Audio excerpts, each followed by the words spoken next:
So, welcome back, another podcast, and this one I've been looking forward to for absolutely ages. It's taken me a while to get him on. He's made me wait until March. When did I first start asking? I think in January, maybe, after I did Liam's. Um, Stuart Cook, England's national futsal player, played in the highest league in England. And I've done a bit of research on you today and I've looked up a couple of things, but arguably, and I believe this, even though I've played with Bally and I like him and he sent me a nice message the other day, Stuart Cook, for me, is the best English futsal player ever. And I'm not trying to big him up because he's on here, but I he don't know is about that. brilliant. Being a bit kind. Maybe, well, I think you're what you've done for the game and little chats we've had where you've helped me out. I think all in all, like that generation of England's futsal players that you Liam, even Bally because he's helped me a lot. It's been absolutely brilliant. So Stuart Cook, how are we? How's lockdown been for you? Oh, I don't want to answer that because that's a bad question to start on. Lockdown's been tough. I'm not going to lie, but no, I'm good in general. Looking forward to being able to get back to being allowed out and doing some physical exercise over the next few weeks. But no, I appreciate you having me on. So what have you been doing to keep yourself busy? Well, I mean, I work in the construction industry, so I haven't really stopped working. Even through the first lockdown, the construction industry didn't really get affected too much. So apart from a few weeks working from home last March, once my office reopened, so I think it was around mid-April or mid-May last year, I've just been cracking on doing that really. And aside from that, obviously the four kids keep me pretty busy, but I've pretty much down tools on exercising over the past 6 months. Probably not the best advice at my age, but I like playing the PlayStation to keep myself busy. So yeah, apart from that, mate, there's not really much going on. Exactly, and I play a lot of console as well, PlayStation and Xbox, and I think it gets a lot of bad press, doesn't it, for what it does to for kids and stuff like that. But it does also, at the minute, it gives you it's your social life, isn't it? Because you can talk to your mates. You coordination. There's a lot of that, and it's teamwork. If you're playing Call of Duty as a group or whatever it is, so there are positives out of it, isn't there? Yeah, definitely. Certainly the social side of it. I mean, like I said, having four kids. Getting out of the house is difficult at the best of times. So being able to just sort of jump on the PlayStation and chat to some friends and play with them is just like I say, it can take your mind off the stressful and serious stuff. I suppose it does a similar thing to going and playing a game in 90 minutes. Or a game of futsal, game of football. You kind of forget everything while you're doing it, and the PlayStation kind of does that for me. It takes my mind off work, which can be pretty stressful. Absolutely. Right, we always start with quick fire questions just because it gets us to know you a little bit better. When I say quick fire, if you could answer them as quickly as you can go into a little bit of explanation, the reason why. I've stayed away from Messi and Ronaldo because that's so boring now. And I've gone with a futsal one instead. But surely that's only boring for you because everybody said Messi and you think Ronaldo. No comment, thank you. No. We, you claim to be a football man, but I think if you genuinely believe that Ronaldo's a better footballer than Messi, then No. I'm struggling to see where your kids are going to go wrong. No, my personal opinion is that I've always preferred Ronaldo. However, since I've grown up a lot, I've realised that it's not Messi or Ronaldo, it's Messi and Ronaldo. You can watch them both and love them as both much of it. But as a fan of a player, it's Ronaldo. To watch and just to be like, what the hell has he just done? It's Messi. It's simple. It is that, and it kills me to say that. But even last night, when his team aren't doing that, or whenever it was Wednesday night, and just sticks the ball in top corner from 30 yards, it's like even I can't go sort of take the mick then, especially when Ronaldo had a stinker the night before. But I'm not going to go Ronaldo and Messi. I'm not going to go Haaland and Yeah, Mbappe. okay. I'm going to go futsal, and I'm going to go the Brazilian Falcao or the Portuguese Ricardinho. I mean, I think likewise with the Messi and Ronaldo argument, I think they're both unbelievable in their own rights, but I think I'd probably choose Falcao if I had to pick one of the two. That's fair enough. Partly, I mean, obviously he wears number 12, and whilst when I chose number 12 when I first played for England, I had no idea who Falcao was. But yeah, I suppose there's a bit of an affiliation there. Good answer. That's fair enough. I can safely say I haven't seen much of Falcao than social media. I obviously watched a lot more of Ricardinho and the Portuguese and the Ronaldo link. I instantly picked him when I was previously. Obviously, I don't know much about either of them. But next one's a little bit harder. It might be harder to answer. Best player you've ever played with? So are we talking futsal or football? Yeah, see, this is hard about you because I searched a little bit up on you today and I didn't realise how high of a level of football you played. So that's I wouldn't say it was high. I mean, my personal opinion of football is that outside of maybe about League One, League Two, that they should just scrap it and everyone else should go and play different sports. Because I don't really think football at much lower than conference level. It's just 11 lads running around kicking lumps out of each other and launching the ball from one end of the pitch to the other. Granted, I played it, but I didn't particularly enjoy it. But that's just my opinion of it. I'm sure we'll touch on that. no, I'm sure we probably have a difference of opinions on that, but that's fair enough because that's what football and debates are about. I'm not going to do a Piers Morgan on you and storm out. So we'll go futsal. We'll keep it futsal based for a couple. Okay. What was the question again? Best player you've played with? Best player I played with? Probably Ernesto Cassan, who I played a tournament with when I guested for Middlesbrough out in Barcelona in 2011. I think he'd not long since won the under-21s Euros with Spain. And I played 3 or 4 games with him, maybe a couple more actually. We were out there for 5 days and played pretty much every day. And he was pretty special. He ended up coming back to Middlesbrough and playing for them for a couple of seasons, I think. But obviously, I was playing for Manchester at the time, so I played against him as well. But I think he was probably the best I've played with in terms of futsal. Okay, good answer. That's fair enough. Again, similar, but probably hard to answer. Best player you've played against? I always maintain that it was the Slovenia captain, Igor Ozredekar. I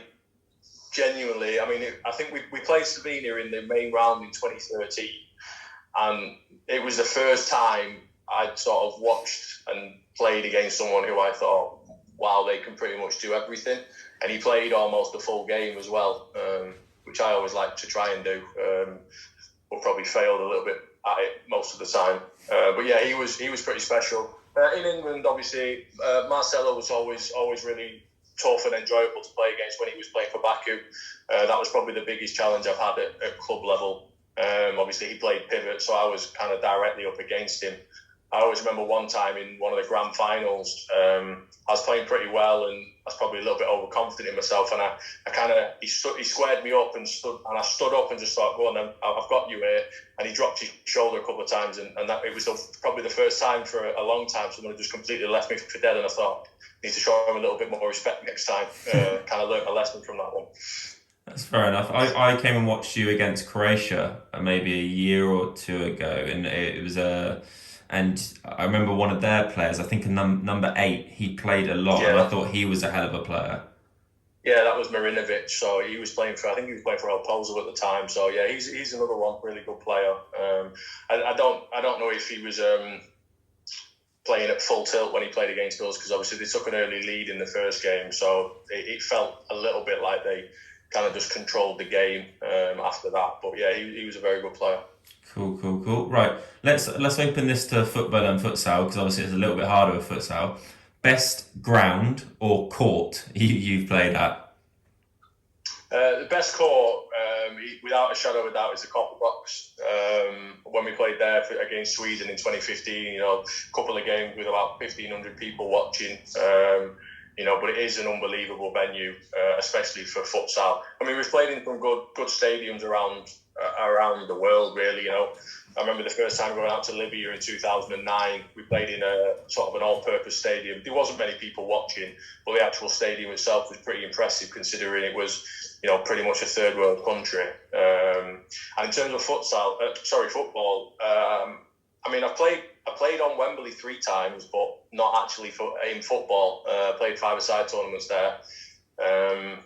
Likewise, I played on the Emirates and a couple of others. I'm trying to think of the best I've played an actual football game on is probably Bramall Lane, Sheffield United, when I was playing for them as a kid. I always liked that proper old footballing ground. In terms of actual stadiums that I've played, I think it would definitely be Wembley. But like I say, it was more of a five-a-side tournament rather than an actual football game. No, that's spot on. Changing it a little bit.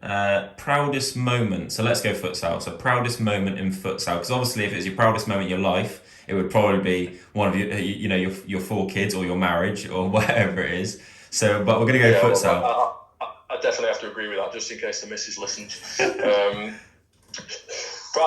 It would definitely be qualifying for the first time out in Lithuania in 2013. We beat Lithuania, I think it was 4-3 in the first game. I got sent off, and then the squad went and beat Cyprus in the second game for us to qualify for the first ever time. And, we had a good celebration. And to be fair, at the time, for me, that was probably one of the most enjoyable squads to be a part of. It was really close-knit. Obviously, Bally was involved. And, around that time, it was really enjoyable. And probably the next 2 or 3 years after that were, for me, probably what you would kind of consider to be the glory years for England. We went 3 prelim qualification rounds without defeat. Won 2 of them and missed out on goal difference on the third one. And then it's kind of culminated with us going to the main round in Hungary in 2016. And then everyone started to drift. That squad sort of started to drift away. We went through a bit of a transition into sort of the current squad. I think personally, proudest moment was definitely the qualifying from Lithuania in 2013. That was a pretty special one. Cool. Perfect. Slight change. Going a bit deeper on this one. Lowest moment in futsal? Tricky one. I mean, I never enjoyed losing much in any game, but we lost 3 finals to Baku. Now, I wouldn't say they were lowest moments, but when I was at Manchester, obviously, losing 3 finals is pretty tough to take, and I think we would potentially deserve to get something out of one of them. We always seem to shoot ourselves in the foot. I got sent off in one of them. Keeper let a couple of soft ones in one of the FA Cup finals. So in terms of actually playing, they were probably difficult to take, because we were a pretty close squad at the time. But in terms of personal, it was probably the injury that I got last September or September before now. I can't think. All the years are kind of merging together. So when I tore my ACL against Loughborough, first game for Bolton, obviously 4 weeks before England went out to Italy for the main round. That was pretty tough to take, especially at my age. I was 34. I didn't really plan on playing for that much longer. I kind of in my head said that I was going to play for 2 more seasons from the beginning of that year, and to get England in the first game, it was pretty tough to take, and it was a long 12 months trying to get back. That's probably my lowest moment. Okay, spot on.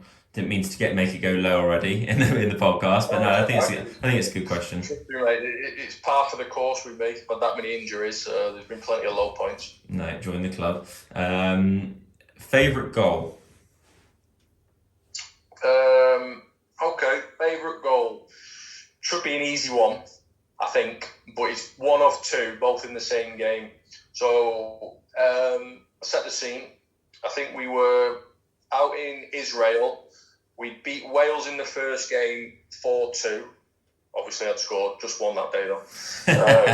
And then we had Denmark the second day, and it was basically, in theory, it was between us and Denmark as to who was going to top the group. The third team were Israel, who at the time weren't really playing particularly well, had a bit of an older squad.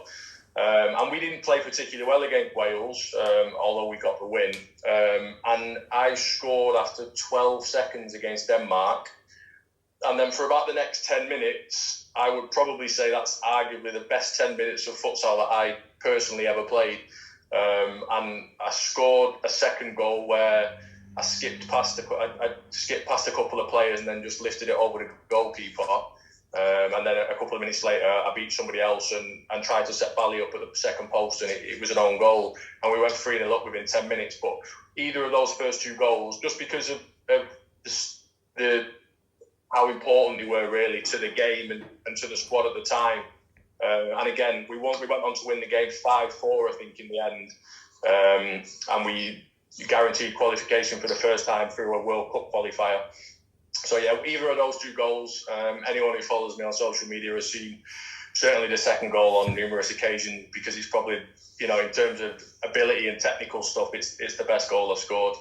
No, the video view that keeps popping up is the one where you do a little soul roll and then a Rabana. It's like I call it a JJ Kocher and then a Rabana, and you set up someone back post. That's the one I see ever. That popped up on my TikTok at some point as well.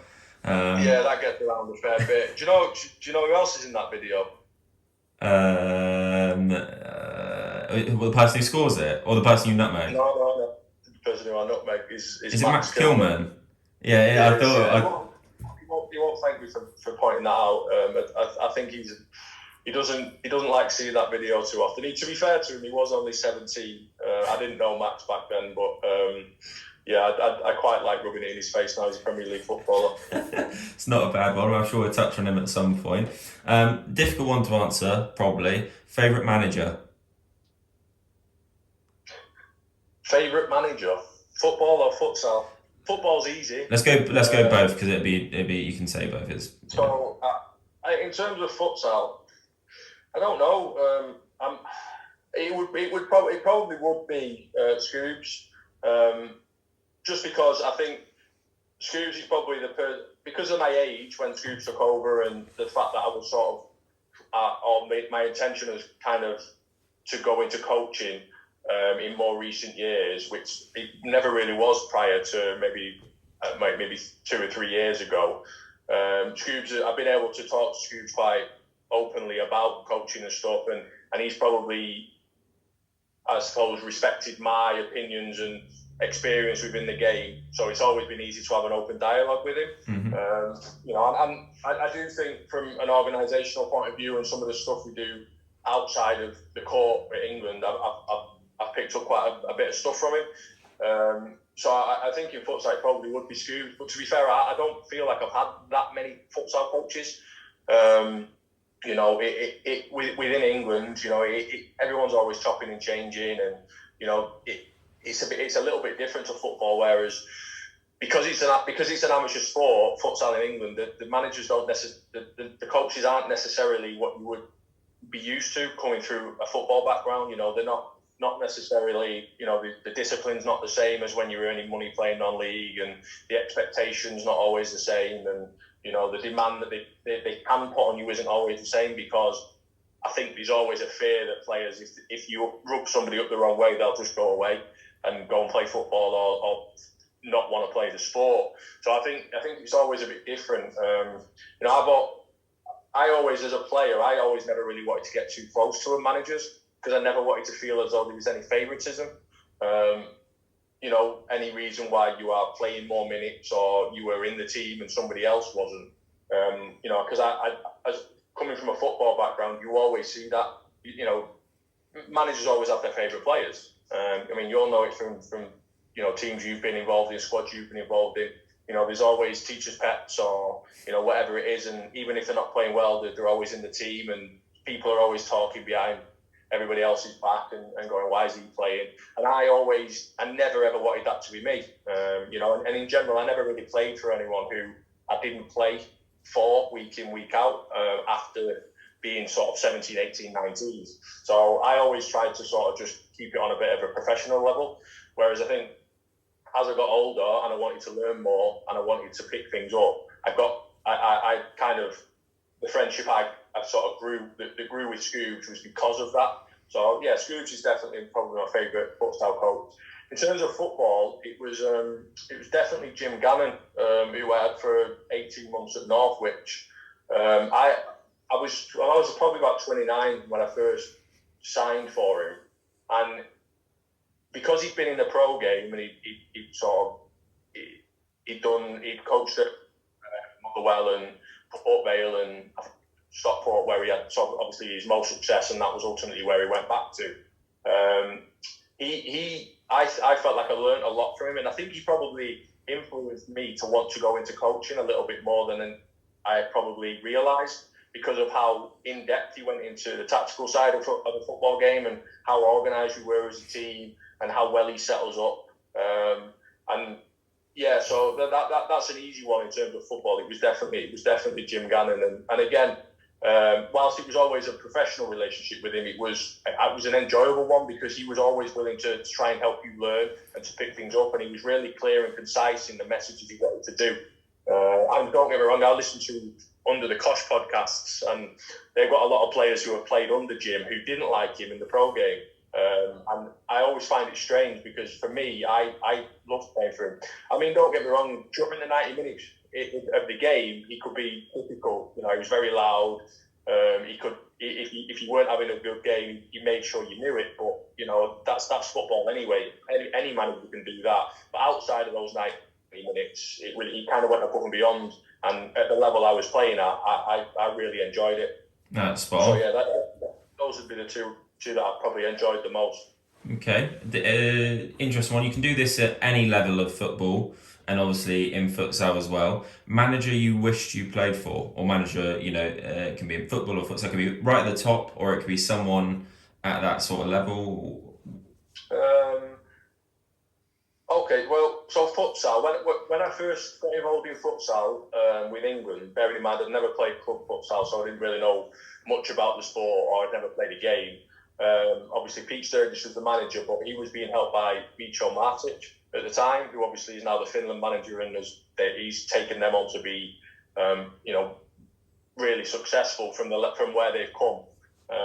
And I kind of probably maintain the thought today that in the first 6 or 7 months that Micho coached me before I got my first knee injury, I probably learned more in those 6 months. And again, because I was fresh to the sport, than I have done in the potentially 10 years since that. So I probably would have really enjoyed having the opportunity to play under Micho for a longer period of time, and potentially felt the success that I suppose Finland are getting now. But yeah, I think probably Micho is probably the one person that stands out as somebody who I knew and was coached by for a short period of time. It would have been nice to have been managed by for a longer period. That's a good one. What about in football? I think I'm a City fan, so being managed by Pep probably wouldn't be a bad thing. And I watch City play now, and whilst I don't always think we're outstanding, I do think that the brand of football we play is so well organised, and again, going back to that sort of clear and concise message where everybody knows what their job is, even if the roles change slightly within the system or for a different game. I do think Pep is a little bit special in what he can get out of a group of players, and being in and around that situation, I would imagine is unbelievable in terms of learning and development. I'd be shocked if that wasn't anyone's answer, to be fair, unless they were a Liverpool fan, then they'd probably say Klopp. It's probably between the two at the minute, isn't it? Let's be honest. I think they both got their own positives. Klopp looks like he's really close to a lot of his players. Whereas I feel like Pep, it's very much a mutual respect thing. And I think players know that if they listen and they're going to learn, they're going to improve. With Klopp, I think it's a belief thing. Yeah. At the moment they're struggling, which I'm not complaining too much about. But I'm sure, after a period of time, they'll get back to the team they've been over the last few years. Absolutely, I agree. I'd play for Ralph, obviously, at Southampton, just because he's a little bit like Klopp, and I quite like that. I quite like a man manager who can sometimes give you a kick at the bum, sometimes put their arm around you. I quite like that about a manager. Sometimes I do need to be kicked hard, and sometimes I need to be told that I'm really, really good. So it's a fine line with me. a difficult one, and I always say to people, don't have regrets and stuff. But have you got any regrets or things you changed in your life in futsal or football? How long have you got? That's quick fire questions. So I'm, I'm only joking. Yeah, I mean, I think there probably is things that changed, but I don't necessarily have, sporting wise, I don't have many regrets. I think I probably fell out of love with football at a young age, having been in academies and then being released. I never really enjoyed particularly playing non-league football. Obviously, as a player, I never really felt like it suited me. And I think one of the reasons I enjoyed playing under Gannon so much at Northwich was because it was probably the first time I had a manager who would play me in the position I wanted to play in, but wasn't expecting me to do something that I didn't want to do. So I played probably sort of holding midfield or central midfield. I'm not saying I couldn't go forward, but I preferred to play in front of the back four and try and play football. And obviously in non-league, that's, people want their holding midfielders to be running around kicking people, and whilst I don't mind doing that in football, I'm not a particularly physical person. I'm barely put 6 foot, and at certain times I'm not particularly heavy. Now that's probably slightly the other way around after a bit of lockdown weight being put on. But yeah, I don't know. I think it's just it's a strange one, really. Regrets wise, I think the biggest regret is probably not at 16 when I got released from my last professional club, is knocking it on the head and not going back to it, and having sort of 12 months out, and then by the time you realise that you're missing it a bit, you then go back and you're out of the loop, and like I say, I ended up in non-league and stayed there for what feels like forever at this point. But yeah, no, not many sporting regrets. The only futsal related one was obviously I had plenty of offers over the years to go and play abroad, but the only one that I ever really considered, and probably wish that I would have tried to have organised things so that I could take, was when I got the offer to go and play in Serie A. At the time, I was playing well, and I do genuinely believe I could have gone and played over there, and it been not comfortable, but it been more than adequate to have played. I've never once stepped on court and felt like I was out of my depth, and I would have liked to have gone over and played in a top level of Spain, Italy, or Portugal, and proved that I could do it at that level, because I genuinely believe I could have done. But yeah, that's about the only futsal related one. okay, and then the last question, you touched on it just a little bit then when you said you're about 16. What advice would you give to a 16-year-old Stuart Cook?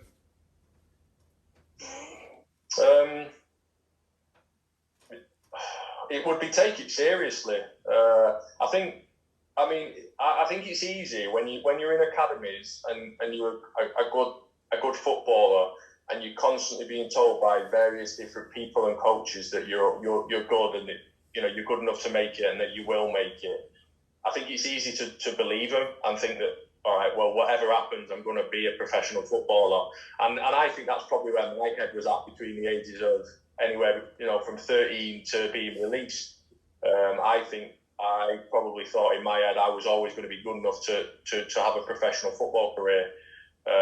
And then obviously when I finally got released at 16, I don't know, I downed tools and didn't take it seriously. I didn't maintain fitness. I probably fell out of love with the game a little bit, and to be fair, you're going back 20 years, the game was different. Nobody cared about, whether you were being looked after or whether you were how effective you were by being released. It was a different era. You got released and that was it. Get on with it. Do you know what I mean? Like, as far as everybody else was concerned, you were never going to be a pro footballer anyway. But for you as an individual, it's all in your head. You're going, well, I'm going to be a professional footballer. So yeah, my advice to myself at 16 would be take it seriously and don't waste the opportunity, because those are the vital years, really. I think once once you've dropped off and you've fallen out of it, it's very difficult to get back into it. We touched on Max before, and Max is a great example of what you need to do if you fall out of it. Released at 16, same excuse as me for being too small. Granted, he's 6'5" now, but you look at what Max did from being released to getting back into the professional game, and that's what you need to do. You need to commit to whatever it is you're going to do and give yourself the best opportunity to get back there. Whereas I didn't at 16. I went, I'm just going to have a kick around with my mates, go to college. You start going out, you start drinking and having nights out, and all of a sudden your priority is not football anymore, and it's just, being a teenager. Whereas Max was the exact opposite. He doubled down on his training. He was already playing futsal, carried on playing futsal, played the lower levels and built his way back up, and that's what needs to be done. And ultimately, it's your commitment to the sport that will decide whether you get there or not. Right, so basically I'd say this is the main bit of the podcast now, the really important stuff, the bit about you, and then obviously we're going to touch on mental health, which is really, really important to both of us, and especially in lockdown, obviously it's been a little bit harder. But we're going to right back to the start. Actually, it's probably not right back to the start, because I'm going to ask you what got you started in futsal, and maybe the first couple of years, in it, because you wouldn't have started as a kid in futsal, because that wouldn't have happened, would it? No. So I had no idea what futsal. Well, that's a lie, actually. So I remember in 2006, my dad coming to me saying that he'd had an email and Manchester were starting a futsal club. And at the time, I was playing five-a-side literally every night of the week, barring maybe a Friday and a Saturday when I went out for a drink or whatever I was doing back then. But yeah, I pretty much played five-a-side from being around the age of 15, 16, anywhere up to probably around 20, 21, 4 or 5 times a week, and for like multiple hours. And I remember Dad coming to me, and I was playing semi-pro at the time in the Welsh Prem, and he came and said, "What would you fancy this? They're having trials. Why don't you go down and see what it is?" And I just sort of laughed at him and went, "No chance." You know what I mean? Like I play five-a-side. What's futsal? I've got nothing to do. I'm earning £100 a week playing football. That's enough to pay for some beer on a weekend and go to college and play poker, play pool, and was messing around a lot really, and never thought anything of it. And then obviously, again, sort of playing five-a-side regularly, playing some tournaments. Back then, obviously, companies like Xbox and LucasAid and Powerade back then, and a few others, Umbro, they all had national tournaments for five-a-side where there was big prizes, holidays to Las Vegas or £10,000, £5,000, Xboxes, all that. So I was playing in a lot of them, and the FA started sort of scouting them, I suppose. So they were inviting players down to their trial. The England squad used to be picked from an F30 squad, so they'd invite 30 players from either non-league football clubs, National League futsal clubs, and basically anywhere. So they started inviting people from these five-a-side tournaments. And a few lads I knew went down. So Robert Ursel was sort of down there, and he'd already played under Delhi previously from a non-league background. And a couple of lads I was playing with were invited down. And I was on holiday when my mates got invited down, and when they went down, they got picked, and one of them played. So they said, well, look, we've got another mate who we think could come down and come and play. So they came and watched the next tournament that I played in, and rather than get invited to the trial, they invited me straight into an England squad for a training camp. So the first time I ever kicked a futsal ball was at an England training camp at Lilleshall. Went down, spent the day training, and then we played. I think we played like a little bit of an internal game, and the team I was on won 6-0, and I played pretty well. And afterwards, sort of Pete Sturgis, who was a manager, said, "Look, we've got games in I think this was around the May-June time," and he said, "Well, we've got games in Israel against Israel in October. We want you to come and do the training camp before it." So I was like, right, okay. Went down, and it was like, I think it was 24 players picked for the training camp. So I went down, we did the training, and then he whittled it down to a 14-man squad for the first game, and I was in it, and I thought, well, I was pretty buzzing, I'll be honest, when I went, I wasn't taking it seriously. I was going down, treating it a bit like a game of five-a-side. I knew 4 or 5 of the lads from the five-a-side scene, so, we were in my opinion, they were probably the 4 or 5 best players who were involved in the squad. You know, the National League at the time wasn't particularly good. The standard wasn't great, and I didn't think too much of the players. So I went down and we do 3 or 4 days training with Micho, and to be fair, back in them days, he absolutely grilled us. We used to do 2 or 3 sessions a day, 2 hours. So by the time, I think we trained, we met up on the Wednesday night, trained 2 sessions on a Thursday, 2 sessions on a Friday, a session Saturday morning, then we had a game against Israel Saturday night. So Pete named the team, and I was in the starting 4. And I'll be honest, at the time, I didn't really know the rules. I wasn't really sure when I could pass it back to the goalkeeper. The only thing I knew was it was kind of kick-ins and goal throws rather than goal kicks. But I just went and played. You walk out, sang the national anthem, and I think it probably slowly started to hit in when the Hereford. We at the time we were playing at Hereford. And we walk out, we do the lineup, and then the mayor comes out, and the captains walk down the line with the mayor, shakes everyone's hands and introduces you. So Bally's walking down. Bear in mind, Bally's like 19 at the time, skinhead, nothing to him, he's about 3 stone. And Bally spent the previous 3 days just, taking the mick out of everyone and just being an idiot, because that's what Bally is. And so now he's walking down the aisle dead serious, trying, introducing the mayor, and the mayor comes with all his all his big stuff there, looking like an extra out of a Flavor Flav video. And I was like, this is serious now. Whereas up until this point, I've just been having a laugh with some mates playing 5-a-side.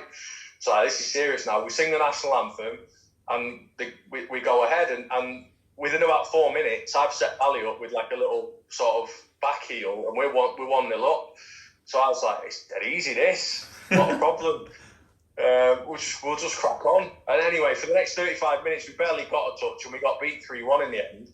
And then we played in the game the day after, and I think they beat us 3-1 again. And I was a bit hit and miss in the second game. But I just wanted to dribble all the time, because I'd come from playing 5-a-side, and all I liked doing in 5-a-side was dribbling. Well, wherever I picked the ball up, I just wanted to go and dribble, whether it was at the back, at the front, wherever. I sort of started out as a pivot, because in general, what Pete used to do when players came in, wherever you played, because you knew it was like, well, just keep them away from the goal so they can't make a mistake. So everyone who came in was a pivot. And then after a couple of games or a few training camps, if you weren't very good, you became a winger. And then if you were rubbish on the wing, you were like backman. And then if you couldn't play at the back, they just carted you out eventually. But everybody who came in started out as a pivot. And it still sort of happens now. Like, people will come in and they'll go, just put them up there away from the goal, and you can be a pivot to start with. That's what I was. Nobody really goes, like, what are you good at? Like, in football, can you play with your back to goal? Because I find playing pivot really difficult, and I did back then as well, because I'd never played with my back to goal in football or in futsal or in 5-a-side, but I went there, it was like, well, you're going to play up front because, you've got a good touch and you can hold it up. And I'm like, okay, this is new. So it was interesting. And that, ultimately, that's how I got into futsal.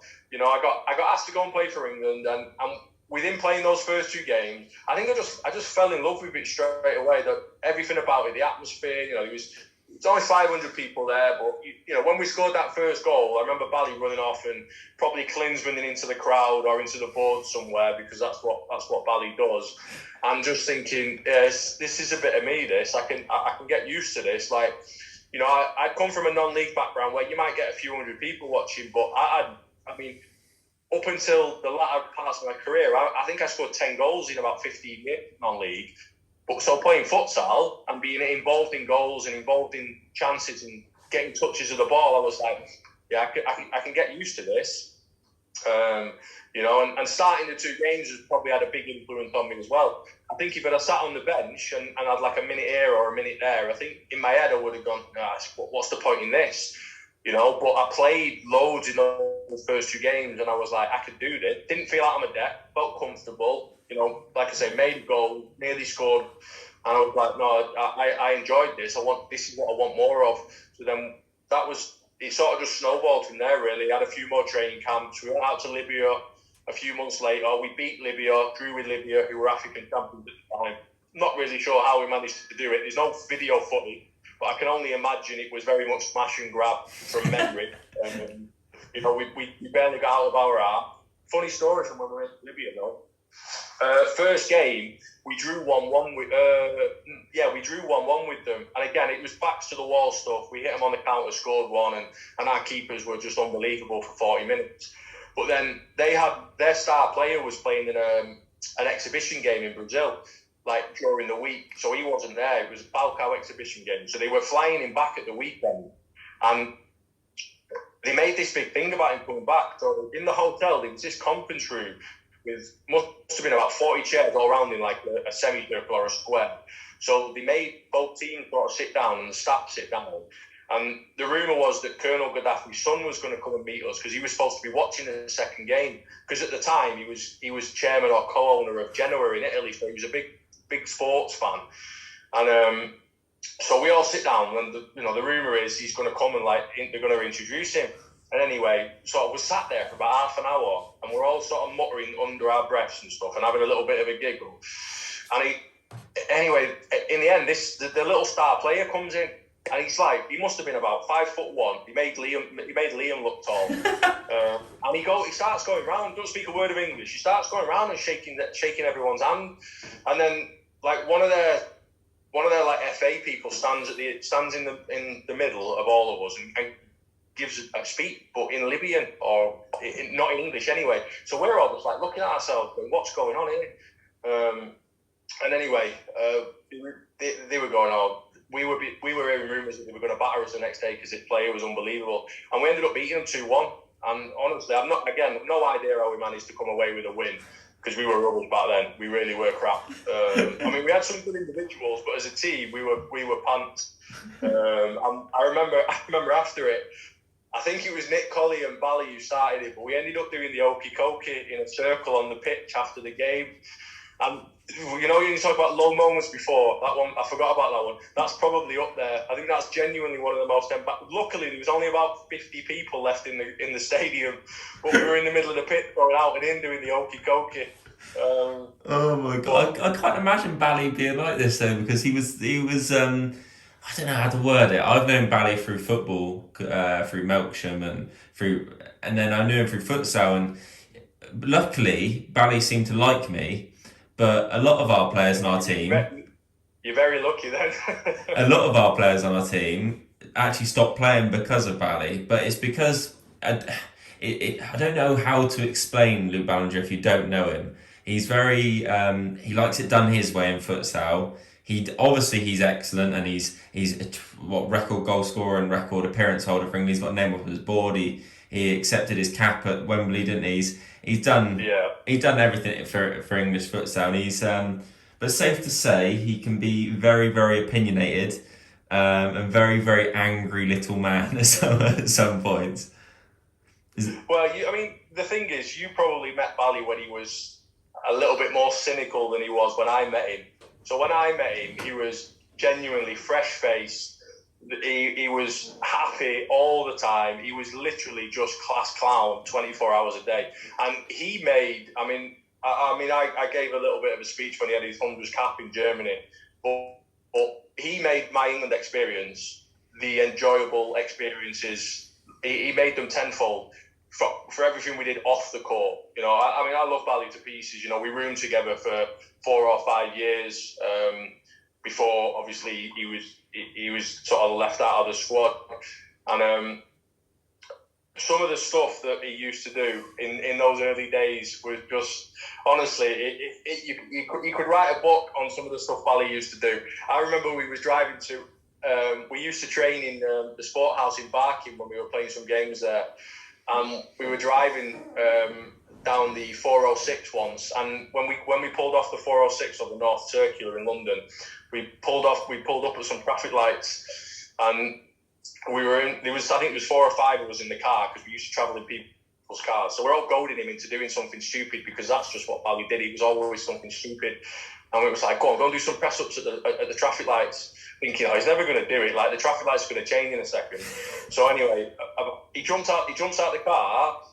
The light's just gone green, and he runs in front of the car in front of him, stops, does 25 press-ups while the light's still on green, and then just starts dancing around until the light goes on red again, and then comes and gets back in the car. And it was like, he just used to do stuff like that all the time. I mean, I probably can't tell you most of the stories that he's done because I'll get him in trouble. But yeah, he was 24 hours a day, class count, and it was nothing but fun with him. Whereas as he got older, and he obviously started playing a little bit less, and like you say, he's never been one to hide what mood he's in. A bit like myself, if I'm moody, I'm moody. But he is very much Marmite. You either like him or don't. I'm a big fan of him. I love him to pieces. Yeah, I'm a big fan of him. I known him through football and futsal, and I can remember I scored I thought an incredible goal against Sussex where he pinged the ball up to me. I chested it, thied it, and volleyed it as the keeper's on my back. And I put it on my social media after, and I remember him texting me the next day, and he just said, "Get that off social media." He said, "That looks awful. It's not a proper futsal goal." He said, "That's horrendous." He said, "Put on a proper futsal goal where he like backhilled it to one of our other players, and he did like a third man run." I'm like, and he's just like, literally, I went from up there after we just beat Sussex, who was second in the league behind Helvetia, and then like from down there for him going, "Yeah, that was a rubbish goal, mate." Even though I thought technically it was unbelievable, he's like, "That's not futsal," and I'm like, "All right, fair enough." And sometimes it's like, if Bally says it, it's got to be right, so we just accept it. Yeah. No, I can be a little bit like that. I set quite high standards for Liam, so Liam will only put his good goals on social media. You won't see all the rubbish ones. I mean, he keeps posting one where the goalkeeper threw it in for him a couple of weeks ago, and me and the lads have said, "Look, that's got to go. That can't go in the end of season clips. It can't go on the season highlight reel." A little powder puff shot of the keeper, but he literally catches it and then just throws it behind him. And it's like, no, that one's got to get caught. It's not making the show reel, that one. And neither is dodgy celebrations either.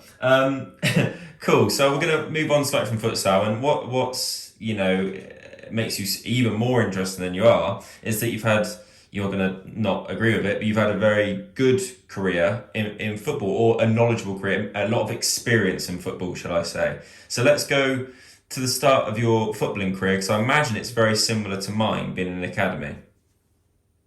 Yeah, so I started playing quite late actually. So my dad never really wanted me to play while I was young. So I actually didn't start. I didn't join the team until I think I was about 10. I was don't get me wrong. I played football from being quite young. I mean, my dad was quite old when he had me. So he'd stopped playing, and my sister's 12 years older than me. So by all intents and purposes, I was sort of an only child. So my dad took me loads of different places to sort of just play and train and do stuff, but he never wanted me to play and get it become too serious until I got a little bit older. Sort of the back end of primary school, I suppose. So I didn't start playing until sort of the last year in primary school. And even then, I played for the team I played for were awful. I think in about 30 games, I think we beat the same team twice, and that was it. We lost all the other games. We were rubbish. But I was an okay player, and then a year later, I went on to another team, another local team. It was actually quite good, and my dad got involved in coaching them, and sort of like the manager, I suppose. And I had a good few years there, and then at sort of 12. I started training with Sheffield United. Now, at the time, they were a Premier League club, and they had sort of branches around the country. So they had a branch that trained twice a week in Manchester and then travelled into Sheffield twice a month for games. So I was doing that for probably about 12 months, and then they got relegated and they changed. So they scrapped their branches and just kept them in one in Sheffield. And I was invited in to be a part of it, but the distance was just too big at the time. So I left, and I started going on a few different trials. So I had trials at City and was unsuccessful, and I think I trialed at Crewe or somewhere else and was unsuccessful. And then eventually I ended up at Stockport County, and I was there for probably around 18 months. And at the Christmas, I was told I was going to get a white tee. So like what am I here? I'm 15 and a half, going into my final year before moving up. So I got told at Christmas I was going to get a white tee, and they were going to see how I developed physically. Now, at the time, I was I was tiny. At 16, I was still like 5'1", 5'2", and the team I was playing in was just full of lads who were like nearly 6 foot or over 6 foot, just big lads. And every week we played against another team who were just full of everyone who was 6 foot. You know, I mean, you're going back 20 years, and that's what teams were looking for. They were looking for athletes, and I definitely wasn't as a short little fat kid. You know, but I could play. I was nothing. Don't get me wrong. People see me play or see me play futsal or watch me train and go, you know, you must have done loads of ball mastery stuff when you were a kid. And it was like, well, not really. I did a lot of one-to-one stuff with my dad. You know, he was a coach. He put himself through the badges for me. And we did a lot of one-to-one stuff, but it was all very basic stuff, you know, your cross turns, your inside hook, your outside hook, step overs, you know, the Matthews in terms of your 1v1 stuff. And it was all that kind of stuff. And it was just repetition, you know, using both feet. You know, I genuinely believe that at different stages throughout my career, I've been genuinely two-footed. Less so with each injury that I get on certain knees because they're painful or they're sore. You know, I'll be honest, I can't really shoot with my right foot, even though I'm right-footed, because it's painful, and it has been for a few years. So most of the goals I've scored in the past probably 3 or 4 years have all been with my left foot. You know, and it's a bit of a running joke between me and some mates that I'm left-footed because I can't do it. I can't shoot with my right foot. I never score a goal with it. But you know, and then so at the end of the end of the season comes at Stockport, and they just went, club's been sold, scrapping your year. All the coaching staff went, brought their own guys in, and that was it. I was out. And again, I got a few inquiries to go on trial at places. So I got asked to go to Bolton, and I got asked to go to Nottingham Forest, and it was like Forest was miles away. And so I said the plan was for me to go into Bolton. So I spoke to this guy.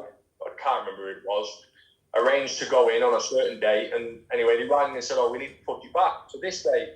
So they give me a date of when I was going away the night of to Canada with school. So my dad said, "Oh, he can't come because he's going away." And he said, "No worries, we'll get in touch when you get back." And genuinely, that was the last conversation I had with anybody involved in professional football.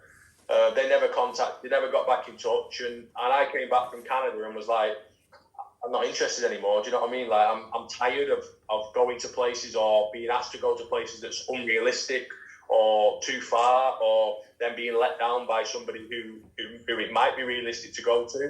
And I just said to my dad, like, I want a break. I want to leave it. I don't want to do it anymore. And that's pretty much what happened. I went to college, played college football for a bit. I mean, to be fair, from being 16 and 17, I actually didn't play that much because I went from being about 5'2" to being not far off the height I am now at like nearly 6 foot in 12 months. So I obviously had issues, growing pains, my knee was sore, I couldn't run for a bit, you know. So I remember going to a trial at my college team, bearing in mind I'd come out of academies, so in theory I should have been one of the best players, and I couldn't get about the pitch. I remember they told us to go on a warm-up, and it was 2 laps of the pitch, and I had to stop after a lap because I couldn't run anymore. I mean, some will say that's just me, but genuinely at the time it was injury. So I didn't play much, and then when I sort of grown, I got invited to train with Altrinchem's youth setup, who at the time were a conference team, and I spent 12 months with them, and we had a really good team. A few went on to the first team, and a lot of the lads I played with have had good non-league careers around Manchester or around the northwest anyway. But halfway through that season with Altrincham, I was invited to go and train with a Welsh Premier club.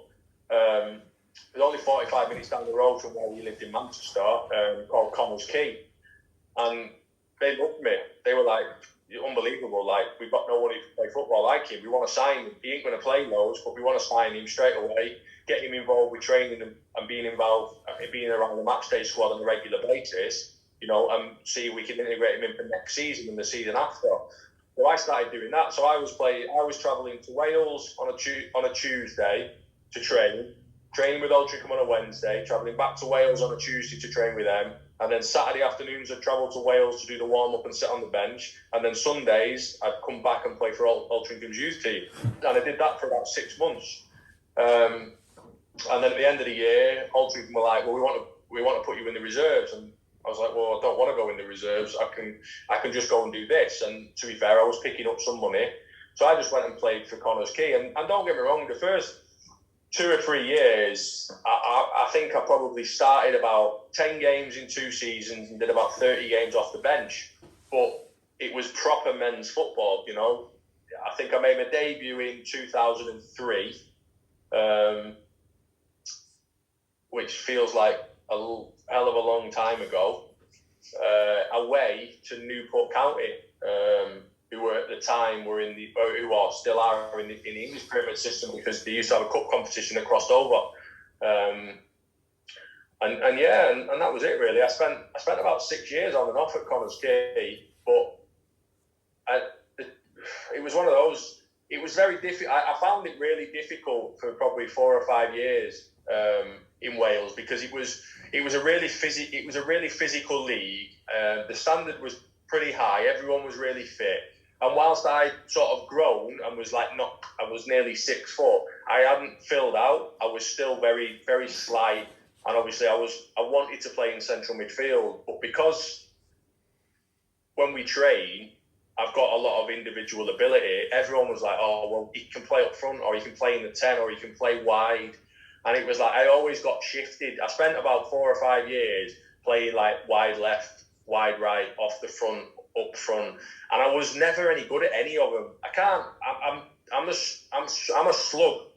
You know, like you don't notice it on a futsal court because you don't have to run that far, but I'm slow, you know. And when you get put wide on an 11-a-side pitch and you've got tricks, people expect to get you the ball, and you go, well, go on running down the line and get a crossing. And I'm like, I can't run, mate.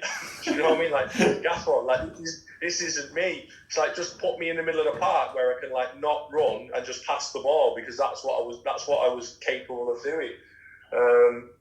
You know, and it probably took me 4 years to even be remotely any good at playing 11-a-side football at an adult level. And that was probably because I wasn't capable of playing in the positions people wanted to play me in. But managers don't, well, certainly at the level I think that, well, me and you have probably played at, I don't think managers really understand football. They just go, there's 11 players, he can do that, he can definitely play in that position, we're going to put him out there. If it don't work, I'll just take him off and somebody else can play there and we'll try again next week. You know, they don't really understand what people can do and what they can offer you. You know, back then, you know, nearly 20 years ago, it was 4-4-2 every week.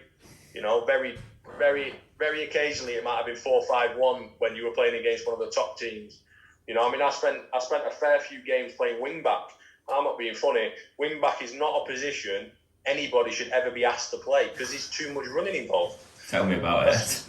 That's not fun for anybody. You know, I don't mind playing fullback, go fullback a little bit, but I do not think wing back should be a position that exists in football. There's too much running involved. I agree.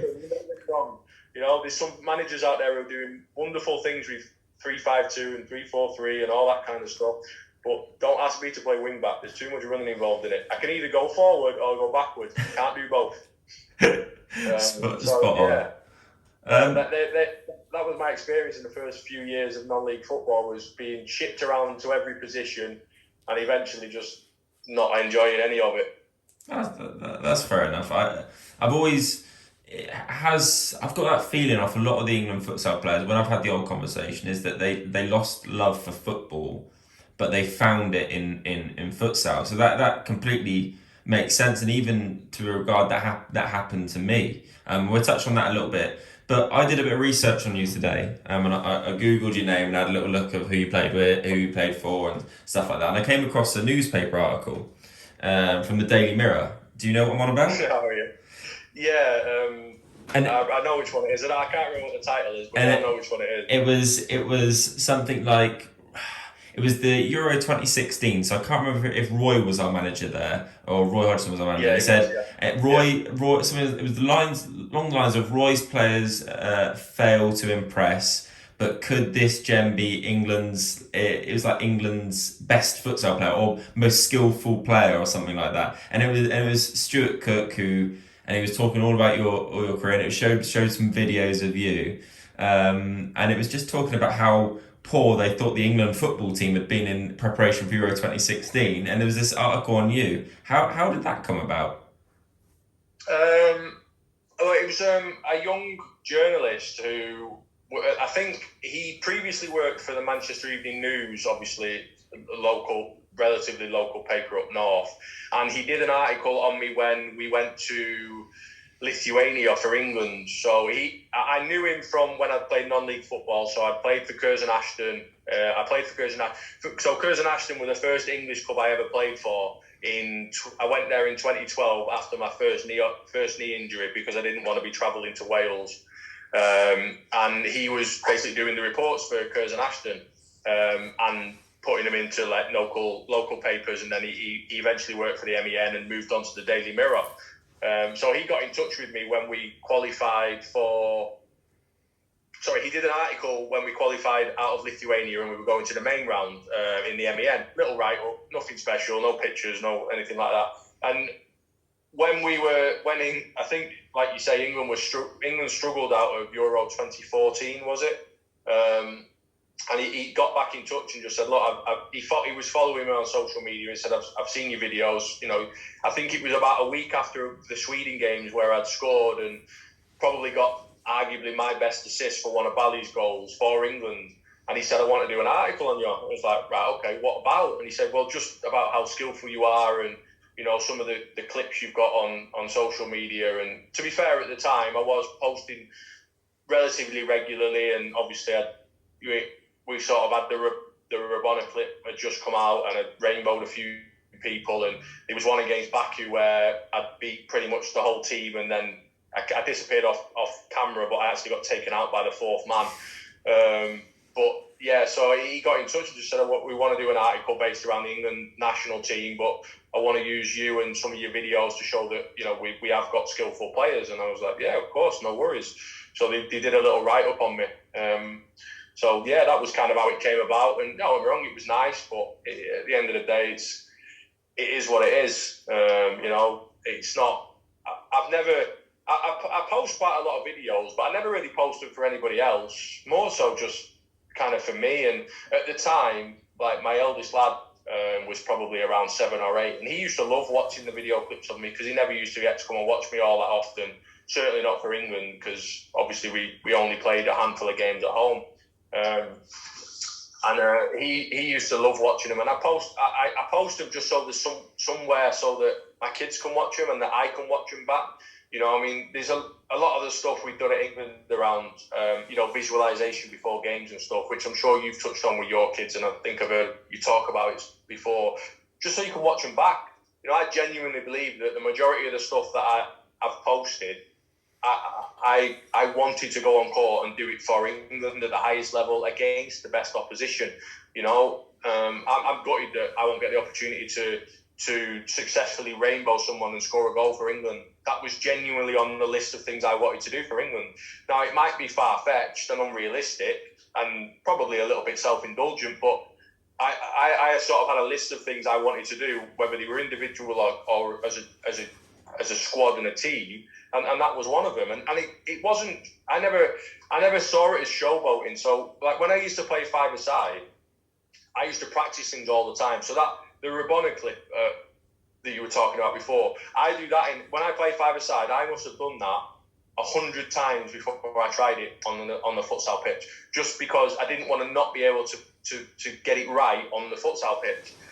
Because ultimately that's where I judged myself, was what I could do on the court, not necessarily on the five-a-side pitch, because it's easier, you know, the opposition aren't the same, and it's not the same sport.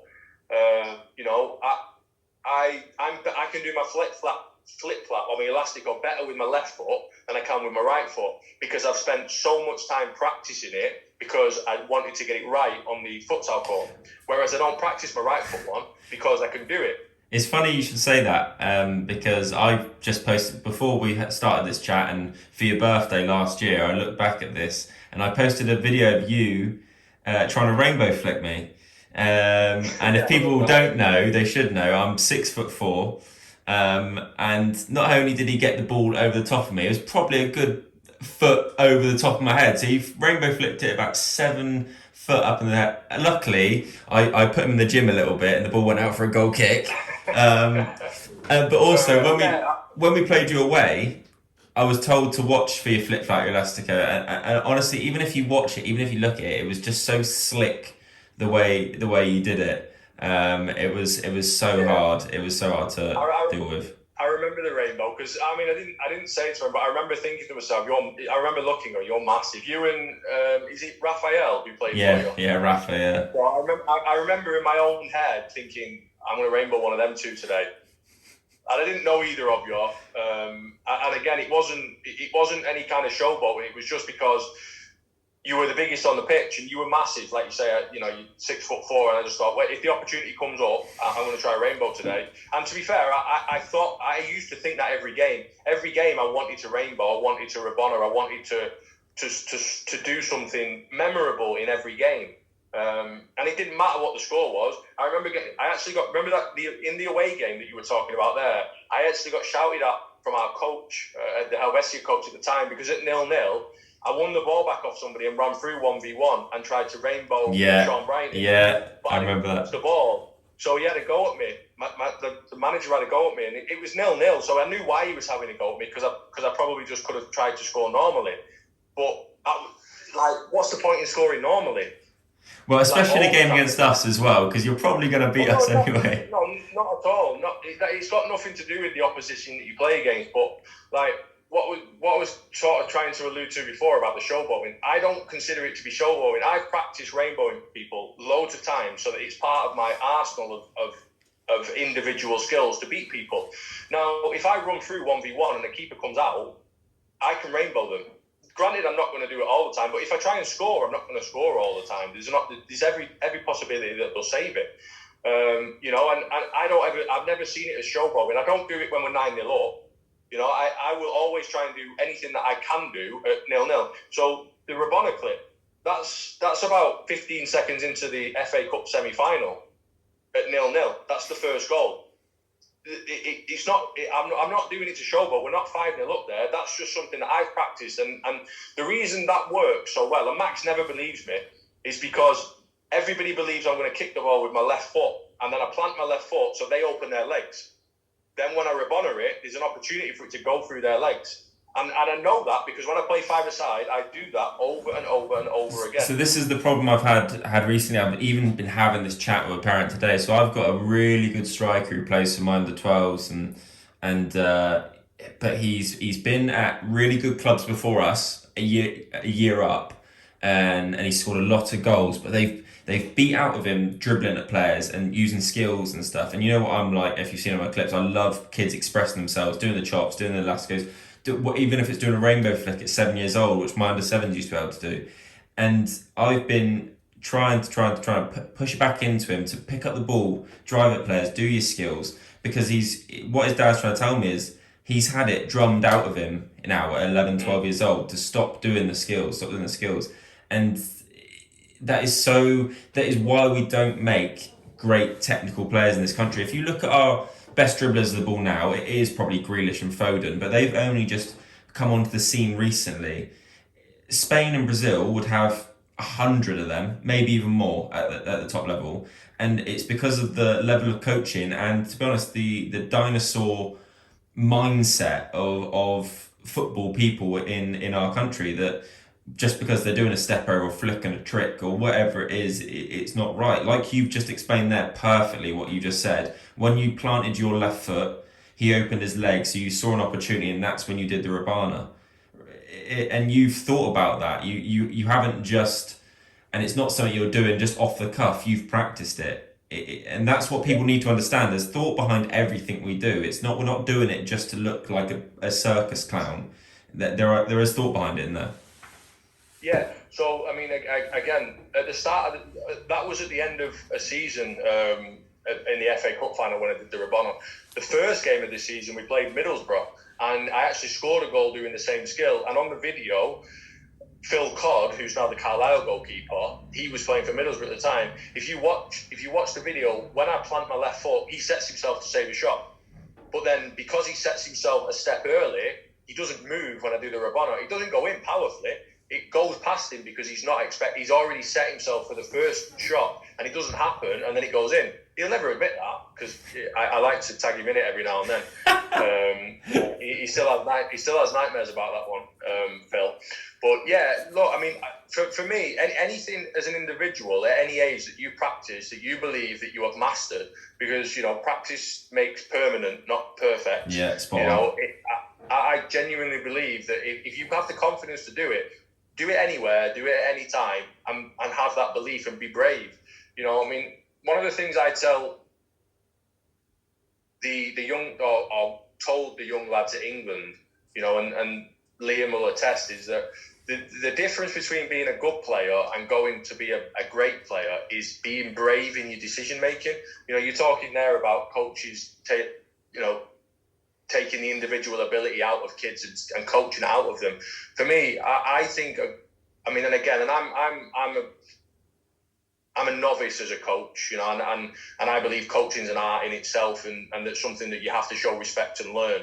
But I genuinely believe that we're there to teach decision making, not necessarily all the other stuff. I think anybody can coach technical ability, anybody can coach tactical ability. I think the best coaches can coach technical, can coach tactical, but really can nail down the decision making and get that point across to kids, or even adults when they get in certain situations. Can you make the right decision 9 times out of 10? Yeah. And I say that from personal experience. So when I first started playing futsal, I was a 5-a-side player. I wanted to dribble everywhere and do everything all the time. And after a couple of years, I was still successful, but I was putting the ball at risk too often.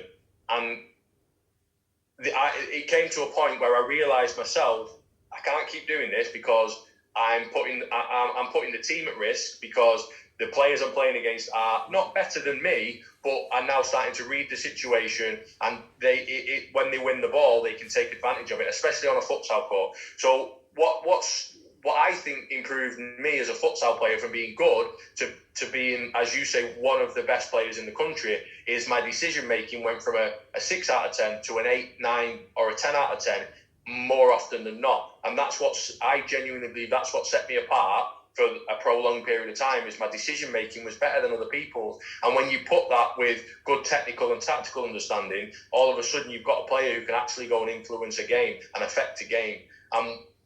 That's what if England futsal comes back, we need players who can go and affect the game on a more regular basis by being brave and making the right decision at the right time. We don't have enough players who can do that. We have too many risk-averse players. It's why we don't score enough goals when we went to the prelims and played Israel and Moldova. Too many players are going, well, I'll give it safe and he'll go and do it. Or I won't play forward because he might cut it out and they might get a chance, or I'm just going to go sideways on this one. No, if you see that forward pass, play it and be brave and be confident that it's going to get there, and then go and affect the game off it. Too many players are playing risk-averse. And that's, for me, that's across the board. And I think that's a lot to do with coach education as well. Throughout England, I think we've got to be braver as coaches to encourage our players to go and be these effective and brave players.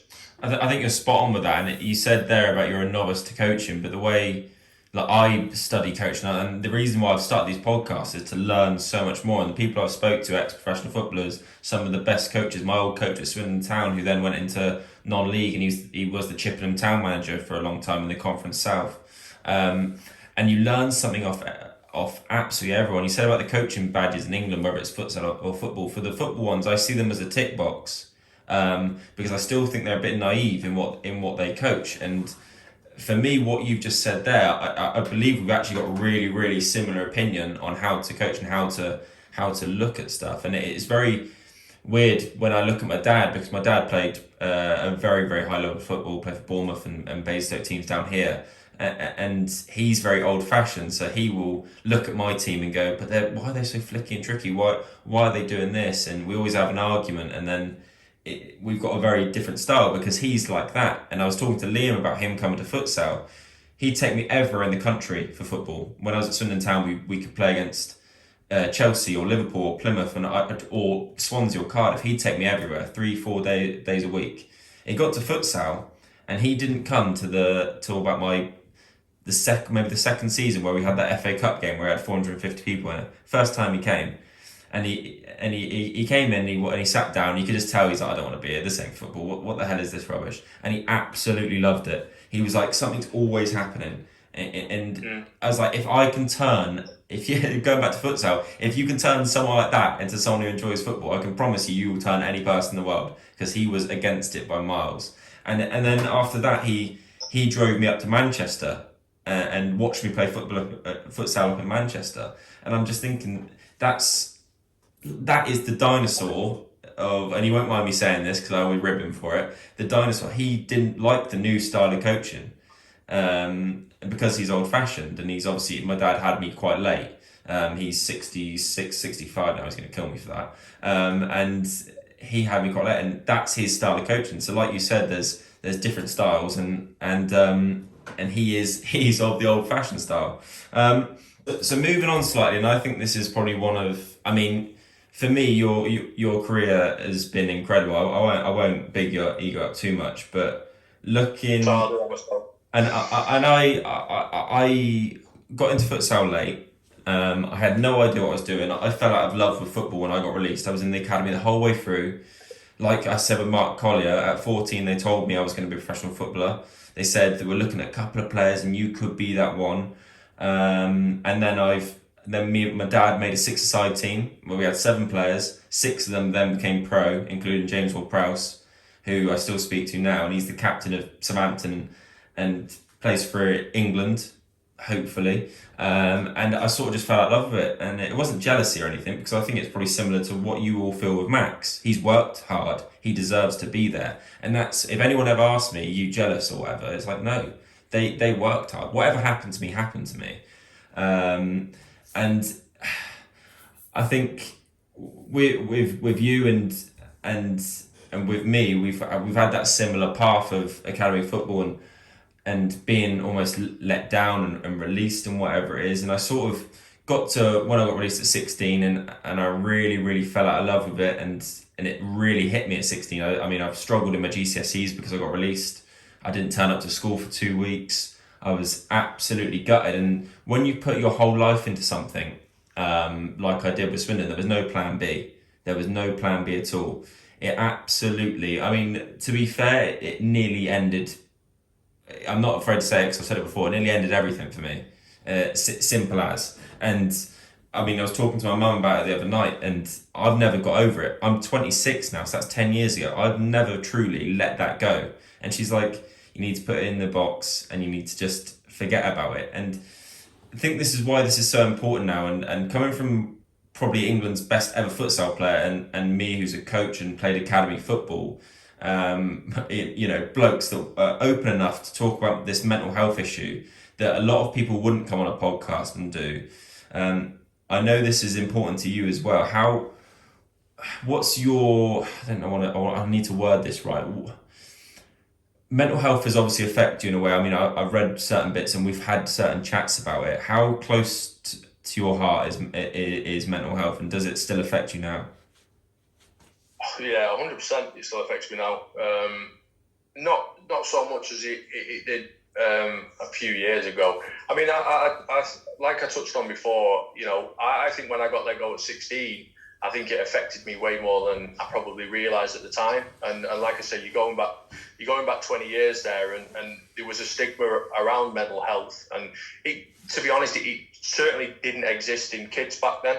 It didn't exist in teenagers. You were just told that you were being moody or being grumpy, But like I say, I wanted to stop playing football, and I started going out with I didn't touch a drop of alcohol throughout high school. I barely had a girlfriend. Barely went out socially because I wanted to be a professional footballer. It's exactly the same as me. I mean, just quickly, I still haven't touched a drop of alcohol now. I'm 26 and I haven't drunk, haven't smoked, haven't touched drugs. I don't go out on the weekends still, just because I'm still keeping myself in, because I coach and work with kids. I mean, my social media is relevant. I don't put anything incriminating or whatever, or drinking or whatever. So I've always kept myself at that level and carry on. It's that sort of you're dedicated, aren't you?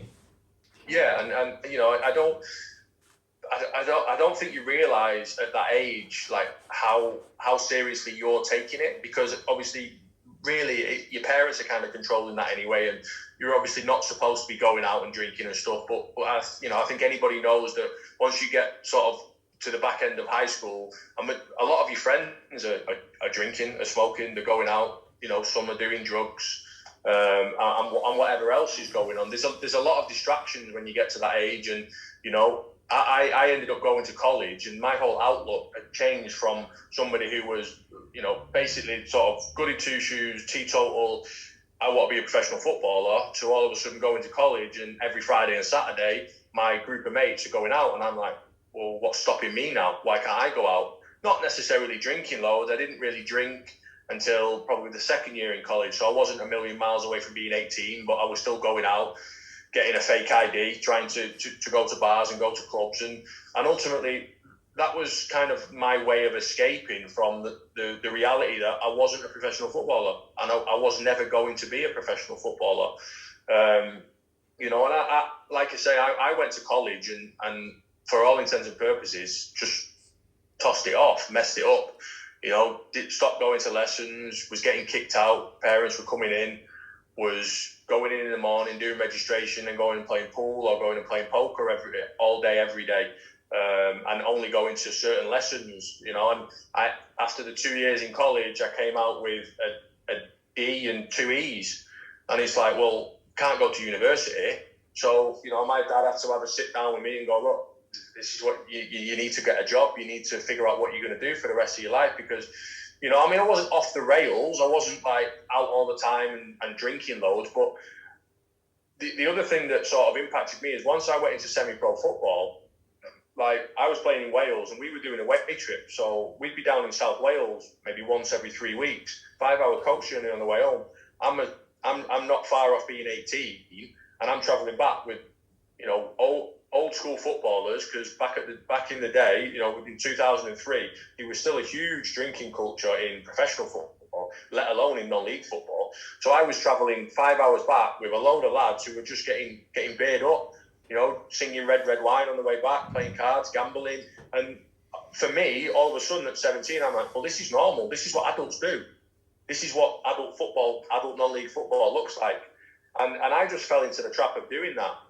And like I say, I don't think I really realised how much being released at 16 affected me mentally. And then as I got older and, you start getting the stresses of work, houses, mortgages, kids, marriages, it all starts to weigh on you, And I mean, my dream was being a professional footballer when I was a kid, but I always said I wanted a young family. Now, whenever my mum used to say, well, what's young? I always used to say 25. I wanted to have my first kid at 25. Now, I met my wife when I was 20 and she was 19. By the time I was 21, we'd moved out and we'd already had a kid. So Tyler, my oldest, now is 13. And I'd gone from sort of being in this bubble of living at home and having everything done for me to going, well, now we're out on our own. We've got a kid. I've got to grow up really quickly. So all of a sudden, my work went from being I'm not really bothered about this job to I need this job because I've got bills to pay. I've got responsibilities. I've got somebody to look after. I had 2 people to look after, And then we ended up moving back in with my parents for a little bit because we were trying to save for a mortgage, which we did successfully.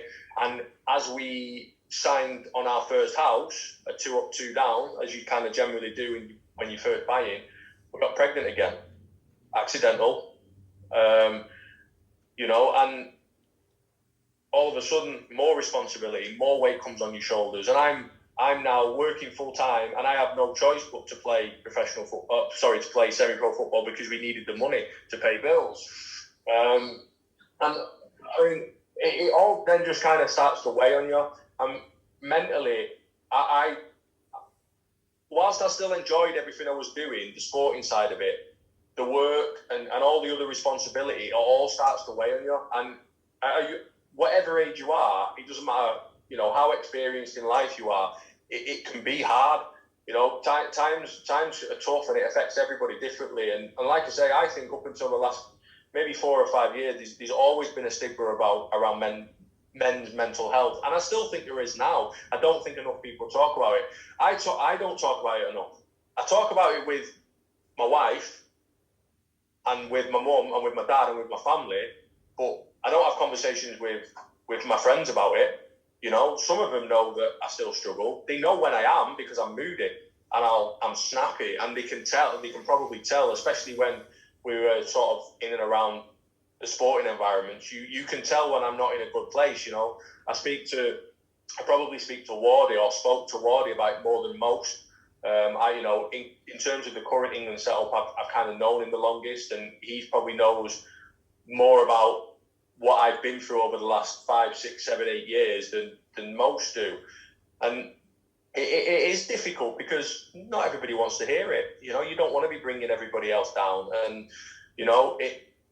sometimes your mood isn't a reflection on what anybody else is doing. It's just a reflection of what's going on in your life. And I've really struggled with it. I tried to take. Well, I didn't. That's a lie. I've sat on the edge of a bridge twice and contemplated taking my own life. One was in 2014. One was in 2015. And ultimately, I don't think I ever would have done. But I'll give you an example of the things that used to go through my head when I was really struggling. And it wasn't necessarily around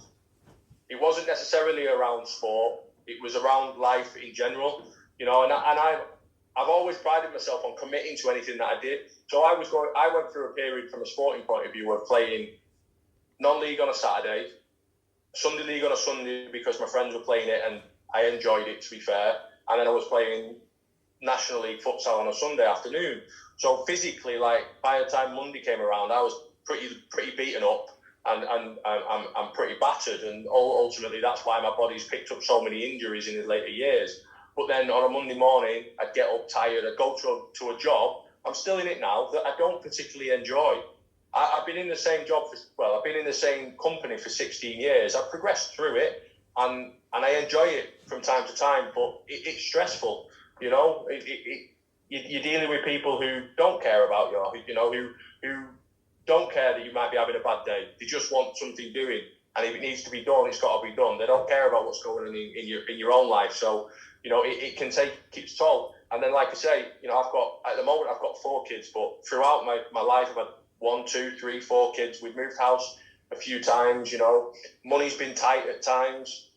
My wife hasn't always worked because obviously if she's been pregnant, money's not always there. And like I said, I fell out of love with football a long time ago, but I didn't really have a choice but to keep going and playing it because it helped pay my mortgage, it helped pay my bills.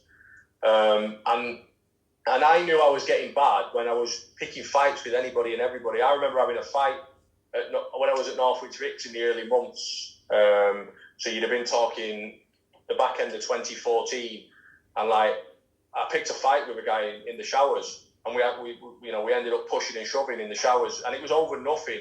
But in my head, I'd been wrong, and it was like, no, I'm not having this, and I just lost it. I used to lose it all the time with Gannon and shout back at him on the pitch because I couldn't mentally deal with it at the time. If I was having a bad day, I probably played my best football around that period because I was focused on doing it. It was my escape from everything. But I'd lose it, and that was it. Short temper, gone, and I'd red mist, and I'd be flying into tackles, and I'd be shouting at people and having a go. And it drove me on as an individual, sporting wise, but then off court, I'd come away from it and I'd be like proper down and be struggling and couldn't sleep, no sleep, all that kind of stuff. And, I think what flipped it back for me was I had a friend who actually committed suicide in April 2016. His anniversary is coming up April 12th. And, he wasn't a really close friend, but he was somebody who had sort of started to really get on with, and he was so vibrant and so happy and so funny, and he was always he was always trying to make people laugh and just sort of like the life and soul of any social event we had. And we always used to sort of have a laugh, and he was a keen goal for it. And I used to play golf when I was younger, but I hadn't played for years, and he kept mithering to go for a game of golf, and I kept putting it off and going, oh, we'll go next week, or we'll go when the season finishes. And then obviously he took his own life, and I was like, it really hit me hard. And it made me realise, seeing the people who were really close to him, how much of an effect it leaves on people. So I didn't know his family. I knew some of his close friends, and I saw the effect it had on them, and I could only imagine the effect it had on his family when it had affected me so much. And from that point on, my outlook on life changed a lot. So we spoke briefly last week around the preconception of who I am as a player and who I am as a person. And I genuinely believe that around sort of the times when I was really struggling mentally, most people made their mind up on me because they saw me on court, and that was who I was on court. Like I said before, from a sporting point of view, being depressed probably made me play better because it meant everything at the time. And I would kick anybody and say anything and do anything to progress on court. And it rubbed a lot of people up the wrong way, as it would do. I mean, I still play like that now. I'm still driven when we play on court. I'm not on court to make friends. Okay, I'm on court to win. Like, the biggest thing about me is I'm a competitor. But back then, it was coming out in the wrong ways. I ended up getting a 5-week ban from the FA because I had an outburst on Twitter. And again, that was just me. And that was just who I was at the time. I felt like a horrible person. And I didn't mean it. I never meant anything to anybody personally, but I argued with everybody. If I didn't like you, that was it. I made sure, Russ Goldstein, for instance, we had an argument on Twitter before I ever really knew who he was, and that was it. As far as I was concerned, like, Russ was the Dark Lord. I didn't speak to Russ for years when he came into the England squad. I purposely went out of my way not to speak to him for a couple of years, because in my head I was like, I don't like this kid. And to be fair, he's a bit of a pain in the arse, but now he's one of my best mates. I think, and we speak on a daily basis. I think going back to it, and I'm going to add in my point of view here and it's very, very similar. It's weird what you said. It's very similar to what I did. So when I got released from Swindon at 16, I don't know if you know when and how I got released. When I was 14, I signed a 2-year contract. Up until I was 16, 3 games in, I took a throw in and my back popped. I didn't play again. And I went to the county ground, and Dennis Wise was the first team manager at that time with Gus Poyet. And they just said, we haven't seen enough yet. And that was it. Contract ripped up. Had offers, like you said, to go other places. And I was just like, no. I was absolutely heartbroken. And then I was like, what do I do now then? So I got my senior debut in local leagues. And I remember being horrendous, just attitude-wise, arrogant, miserable. I would get booked. I'd whinge at the ref. I was the worst for moaning at the ref. And I remember I was feeling awful, absolutely horrendous, and just I've always been on the brink of giving up football. And I remember this one game we needed to win. I think it was to go top of the league, and the lino gave a goal where I know for a fact the ball didn't cross the line. So I went up to him and called him every name under the sun, and got sent off. And as I'm getting sent off, I'm calling their fans stuff as I'm walking off the pitch. I'm calling our players stuff, calling their players stuff. And I remember getting a ban from the FA, a 3-game ban. And then it went to Wembley, and I got a further 10-game ban and a further £200 fine. And they made sort of an example of me. And that was then, I thought, that's it now, I'm done. I can't be asked to do anything anymore. And you're exactly spot on then. People have that preconception of me still up to this day now, because I've got this little, not arrogance, but it's the way I am. It's the way I'm built. It's the way I cover up things. I've got a wall in front of me because of mental health, and it's like a bit like social media. I scroll through social media. It doesn't help me at all because everyone's got this perfect life, and for me, I'm on there, and sometimes I do stuff to get attention. I post goals of me to get attention for someone to like me. Simple as. I'm not afraid of saying that. And I overheard my managers at my club now when and one of the players told me, they were like, how is he doing so well in coaching when he's an absolute nightmare to manage? His attitude, he's an absolute nightmare to manage. And it's like what you said then. People have made their mind up on me when they don't actually know me. They don't know what I'm like with my family. They don't know what I'm like with the kids I coach. It's very funny. I've got people who know me through coaching that absolutely love me. Then I've got people who know me through football that wouldn't even dare talk to me because they think what an absolute bellend he is. Um, so I completely get what you're saying with the preconception of player to person. It is really hard, and I've like I said, I've never ever got over it. It's simple as, and I've never got to the stage where I've thought about taking my life. I've got to very, very low points and where I've started to think about it, and I thought, would anyone actually care? Would anyone actually mind if I did?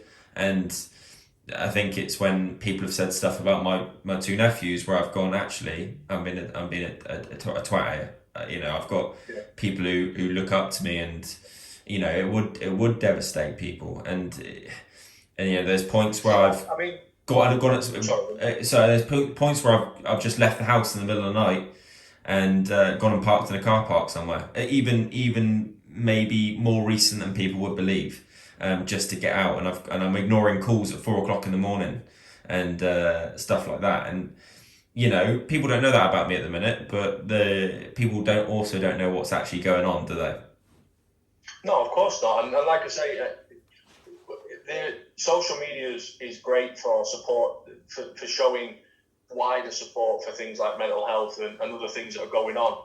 But it's different when there's an individual who is actively struggling with it or against something, to go out of your way to go and have those conversations. But like I say, going back to the preconception thing, is obviously when I was struggling, I played with. I mean, part of the problem I have with the preconception is when I play futsal, especially, I play with an arrogance and a confidence because I genuinely believe every time I step on court, I'm the best player on the court. Whether that's true or not is completely irrelevant. I step on court, and in my head, I go, I'm the best player on this court, and I play like that. I play with the arrogance of somebody who is the best player on the court. I could be having an absolute stinker, but in my head, I'm going, well, there's nobody better than me here, so I can still make a difference. But that then carries across. That people then formulate their opinion of you based on that. What happened around the times I was struggling was I was also vocal on social media because it was new and it was a way to kind of not show off, but to make yourself known to a wider audience. And at the time, I wanted to go viral. I wanted to be a big deal because, like you say, you want attention. You want people looking at you because you want to take the focus of what's going on in your head. And that stigma of the arrogant player and the depressed and mentally struggling person at the time has stuck with me for a lot of people who know nothing about me. And like I say, when my friend took his own life, my outlook on everything sort of changed. Now I still play with an arrogance, but I also play, apart from when I play for England, I also play like it's not as important to me anymore, which is strange to say because, like I say, for those few years, I wanted everybody to think I was the best player in the country. I wanted everybody to talk about me. Now I don't really care. It doesn't matter to me. The only people whose opinion matter are the people in my house now. And if I'm not playing for a team, it's the people on my team. As long as they know who I am and what I'm doing for them, that's all that matters. It doesn't matter what the opposition think. It doesn't matter what people in the crowd think. I want to do right for the people on my team and in my circle. Going back to sort of changing my outlook is I've gone out of my way over the past 4 or 5 years to help as many people in whatever way, shape or form they needed help, so that they never feel like I felt 6-7 years ago, because I never felt like anybody helped me at all. And I ended up getting through with it myself and with my family and struggling through some really difficult times as a family. And we're now probably in the best place we've ever been, aside from lockdown, because it's a little bit difficult at the moment, but nobody sees that because I'm not bothered who knows that I'm going out of my way to help people, but the people who I help know. Do you know what? You know where I'm coming from? Like, me and you have had conversations, and I've had similar conversations with other people who I've never met, never even spoke to, don't even know who they are. And that's who I am. But it doesn't matter to me what other people's opinions of me are, as long as the people around me know that I'm trying to help, and that in turn makes me feel better than I ever have done previously, and that's what allows me to maintain try and maintain a positive outlook on life and sporting endeavours and everything else. I'm still in the same job. I still have the same stresses, but I deal with them way better now than I ever have done previously. And going out of my way to help people is the way that I've tried to do it, and that's why I love coaching so much. Not necessarily sort of coaching adults or coaching NFS teams, but I love coaching the kids at the minute because they rub off on you, man. Their enthusiasm for the game, it's unfounded. It's something that I don't feel like I've ever had since I was 16. And it's infectious, and now that's why I love coaching the kids so much, because mentally they help me. Through the first lockdown, being able to coach the kids outdoor was amazing. Not being able to coach the kids through this lockdown is probably the reason why I've struggled more now than I have done for a while. I haven't. This is the first time in ages I've not contacted people. Some of the young lads who I'm always checking in on, helping, trying to give not just sporting advice but life advice to help them with. Because at the moment I feel like the only person who I can help or needs help is me. And once we're out of everything, that'll probably change again. But I'm the same as you. Like, I'll get phone calls and I'll be like, do I want to do this? I'll put it off. Same podcast. Like, I have been busy with work, but at the same time, I was like, do I really want to go through that? I gave an interview to someone from my paper on Monday, and I've been putting that off for weeks. And it's just like, that's what I go through. I'm like, at the moment, no, I just need to concentrate on me to get me through this, and then in a week I'll be different, and then in 2 weeks, or when we're allowed to go out again, or I can motivate myself to go and do some exercise, I'll be different again. And you have to find your own way of dealing with it, and having people to talk to it about is really good. But like I say, I think the hardest thing is you never want to feel like you're burdening people. It has to be somebody who understands and can deal with it. And like I say, at the moment, me and my wife talk about everything, and we help each other because, I'm not going to lie, with 4 kids, life is stressful. Especially in lockdown with homeschooling and everything else. And, but you get through it together, and having somebody to go through that with is really important. And I suppose that's my advice to you as well, is find somebody who you can confide in, who you don't feel like you're burdening, and you're helping them as much as they're helping you. Nah, that's spot on, because there's been plenty of times, especially with my mum being ill at the minute, that I don't want to drop any more negative news on people than I have to. Simple answer, really. That's how I feel. I think what you said about the kids again is spot on. I mean, I'm still doing Zoom Wednesday, Friday, Saturday, but it's not the same. I want to be out on a football pitch, getting absolutely drenched in the rain or in the boiling hot summer. And it's just like, I want to be coaching. I want to be out there kicking ball, because the kids, like you said, they rub off on you. It's absolutely brilliant. The way they love football, the way they buy into when you talk to them, and just getting out of the house and finding motivation. At the minute, I've changed my diet, so I'm trying to put on weight massively, and I'm finding ways to just keep me busy, keep my head straight and sort of narrow, so I can be a better person when we come out of lockdown, and not just that, just moving forward. I think that's one of the hardest things to do. Yeah, if you need any help putting weight on, mate, I'm a bit of an expert these days. My weight goes up and down like a yo-yo. I can send you my diet plan, pal. I appreciate that. So I think mental health has still got the stigma over it, and hearing what you've just said, and obviously parts of what I've just said, it may help one person. Someone may go and listen to that and be like, actually, I do need to go do this, and that's we're not doing it to get, you're not doing it to sort of just tell everyone your story, really, are you? You're telling, speaking about it because it will help someone. I know that for a fact. Listening to you then has even made me realize stuff. And that's, people say, oh, talking about it or doing that, it will help. And you're like, nah, it won't. I've always been, nah, it won't. I don't want to talk to anyone.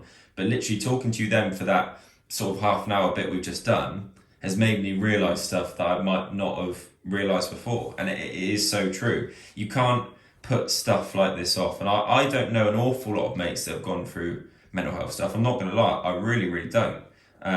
Because I keep a very small circle of friends. So it's hard, and obviously people know I have through blogs I've done when I've included you. But I do think some people try and stay away from it because of the stigma, and also I don't really open myself up to a lot of people, as in a small circle of trust, because you don't want. I remember someone saying after I spoke about on a radio interview with my old boss. I remember someone sending me a text saying, "You're not worried what all the lads are going to think about a football?" Because I had a football match that evening, the men's team, and I'm like, "What do you mean?" And they're like, "Well, you just sort of opened yourself up for banter."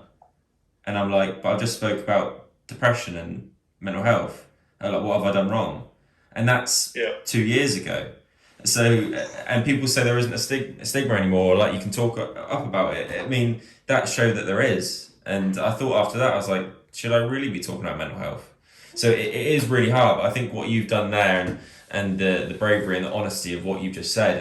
And another thing, when I look at your social media, I mean, I see I've got you on Facebook and Instagram and Twitter, and I look at your relationship with your wife. We're very grateful for her. I can see in your posts, without being too, you're not cringy the way you do it. You are grateful, and you can see that you're best mates as well as together. And I can see that with your 4 kids. I've only ever maybe seen a little bit of your oldest lad because of he plays futsal. But you can see you how close knit you are as a family. And if I can see that 300 miles away down in Wiltshire, I mean, that is things you need. You need a good foundation, a good base, a good family, which luckily I've got. And by the looks of it, from an outsider's point of view, you definitely do have that. Is that fair enough to say? Yeah, I mean, I mentioned before, like, obviously as a kid growing up, my dream was to be a professional footballer. And I always told my mum that I wanted a young family. And as I got older, my dream was to have a family. I've got 4 kids. I'd have more. I would have more. My kids, my kids and my wife are everything to me. Sorry, just one of them just running through the room. Okay, sorry about that. That's all right. So yeah, I mean, I think one of the things that helps me more now than it used to, and I think one thing that I didn't realise for too long was that I was living my dream. I had my family. We had a nice home. I had a wife who was amazing, and I love her to pieces. And sometimes you kind of don't realise what you've got until you start struggling and messing and kind of just forgetting why you're here. So like we said before, I was struggling for all the wrong reasons. Like, work was getting to me. I was feeling sporting pressure that I was putting on myself, not necessarily from anybody else, but because of anything that I do, I try and commit to it. I was spreading myself like so thin, and mentally and physically I was exhausted. And I didn't realise what was everything that I needed to feel happy I had at home, because I was coming home stressed and staying stressed at home. Whereas now I can go to work and have the most stressful day, and within 2 minutes of walking through the door, I've had a hug and a kiss off my youngest daughter now, who greets me at the door every night, and all of a sudden it's gone, and I'm at home and we're dancing and we're messing around. Can't dance, by the way, so don't ask me to. But with my kids, I will throw shapes. We'll sing, we laugh, we do everything together. And I mean, don't get me wrong, my older 2 now are pretty independent. I don't see as much of them as I used to, but the one thing I'm grateful for over the past 12 months while we've been in lockdown is my relationship with Sophia, my youngest daughter, is the best it's ever been with any of my kids, because I've been around so much in a formative years, I suppose. Like she was 9 months when we went into the first lockdown, and whilst my work hasn't stopped, I've done a fair bit of working from home, and obviously we're not going out of a weekend really, so everything's been done together as a family. Anything we do in the house, it's all four of us. Anything we do out is all four of us. And I've been around so much more for her first couple of years than I was for any of the other three. And one thing I regret is not being around more for my kids when they were younger now. You know, I was off with England, and I was off training two or three nights a week, or playing 2 or 3 nights a weekend. So it was like I didn't see my kids enough. And I think maybe I was struggling because I felt guilty that I wasn't around. But like I say, the majority of the time I was doing it because it was a financial implication, and in order for us to live in the house we were living in, the money makes the world go round. And that's where the internal pressure came from me, is I felt like I had to provide for my family, and the best way I could was to not only do a full-time job, but was to earn money from football, to earn bits and pieces from futsal, because I have earned some decent money from futsal. And the only thing I really enjoyed out of all of it was playing for England. So that was the one thing that I didn't want to give up.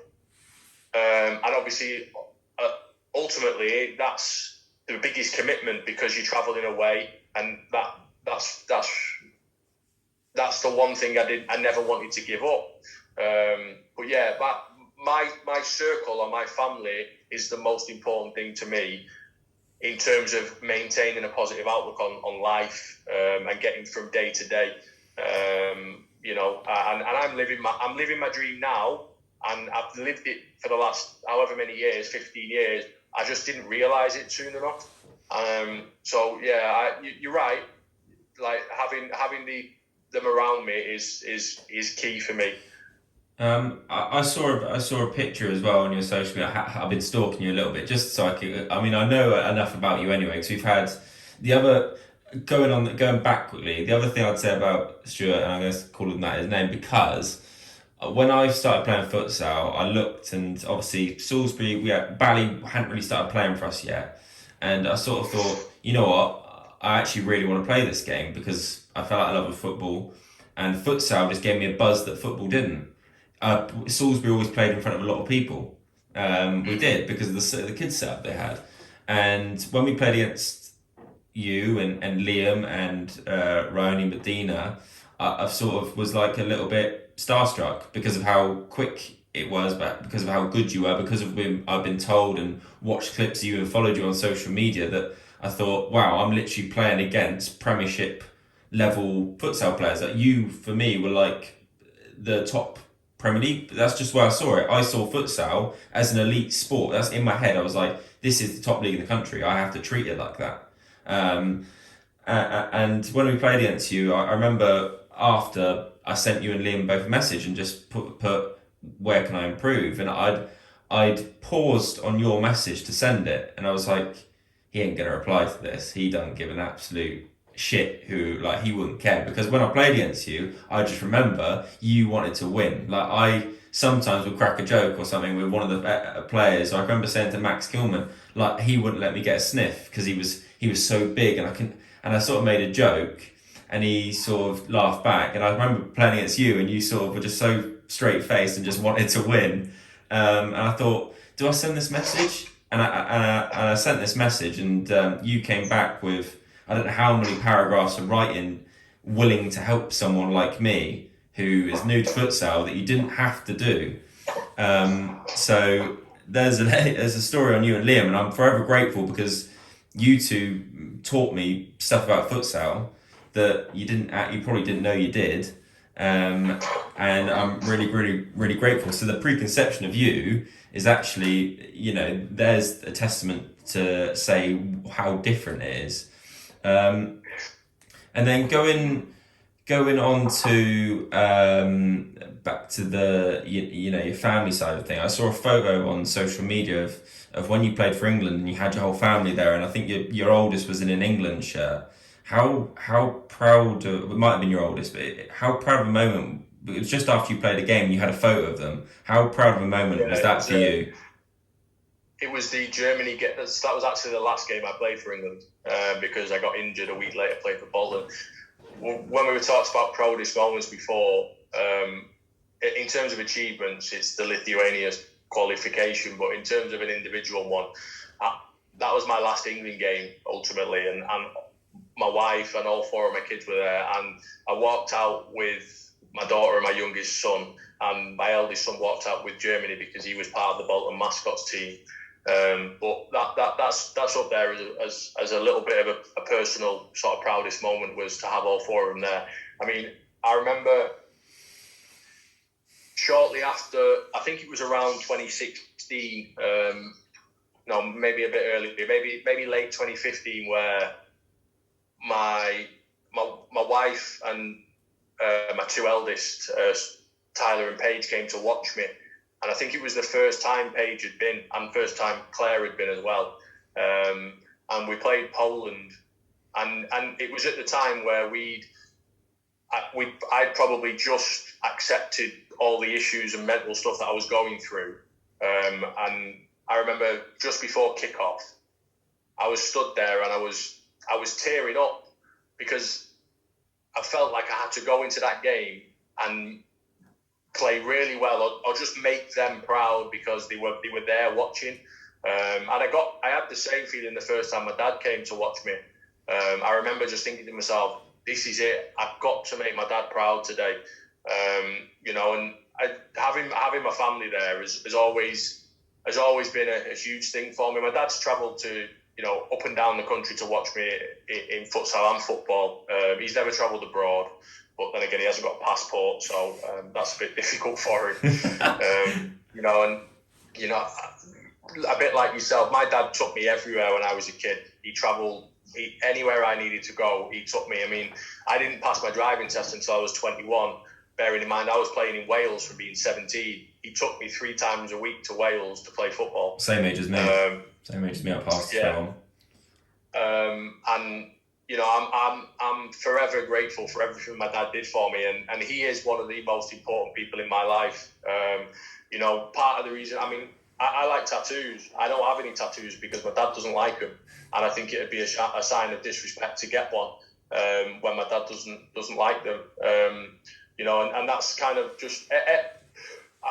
I've never ever wanted to disappoint my mum or my dad, but more so my dad, because of how much I felt like he gave up to try and achieve my dreams when I was a kid.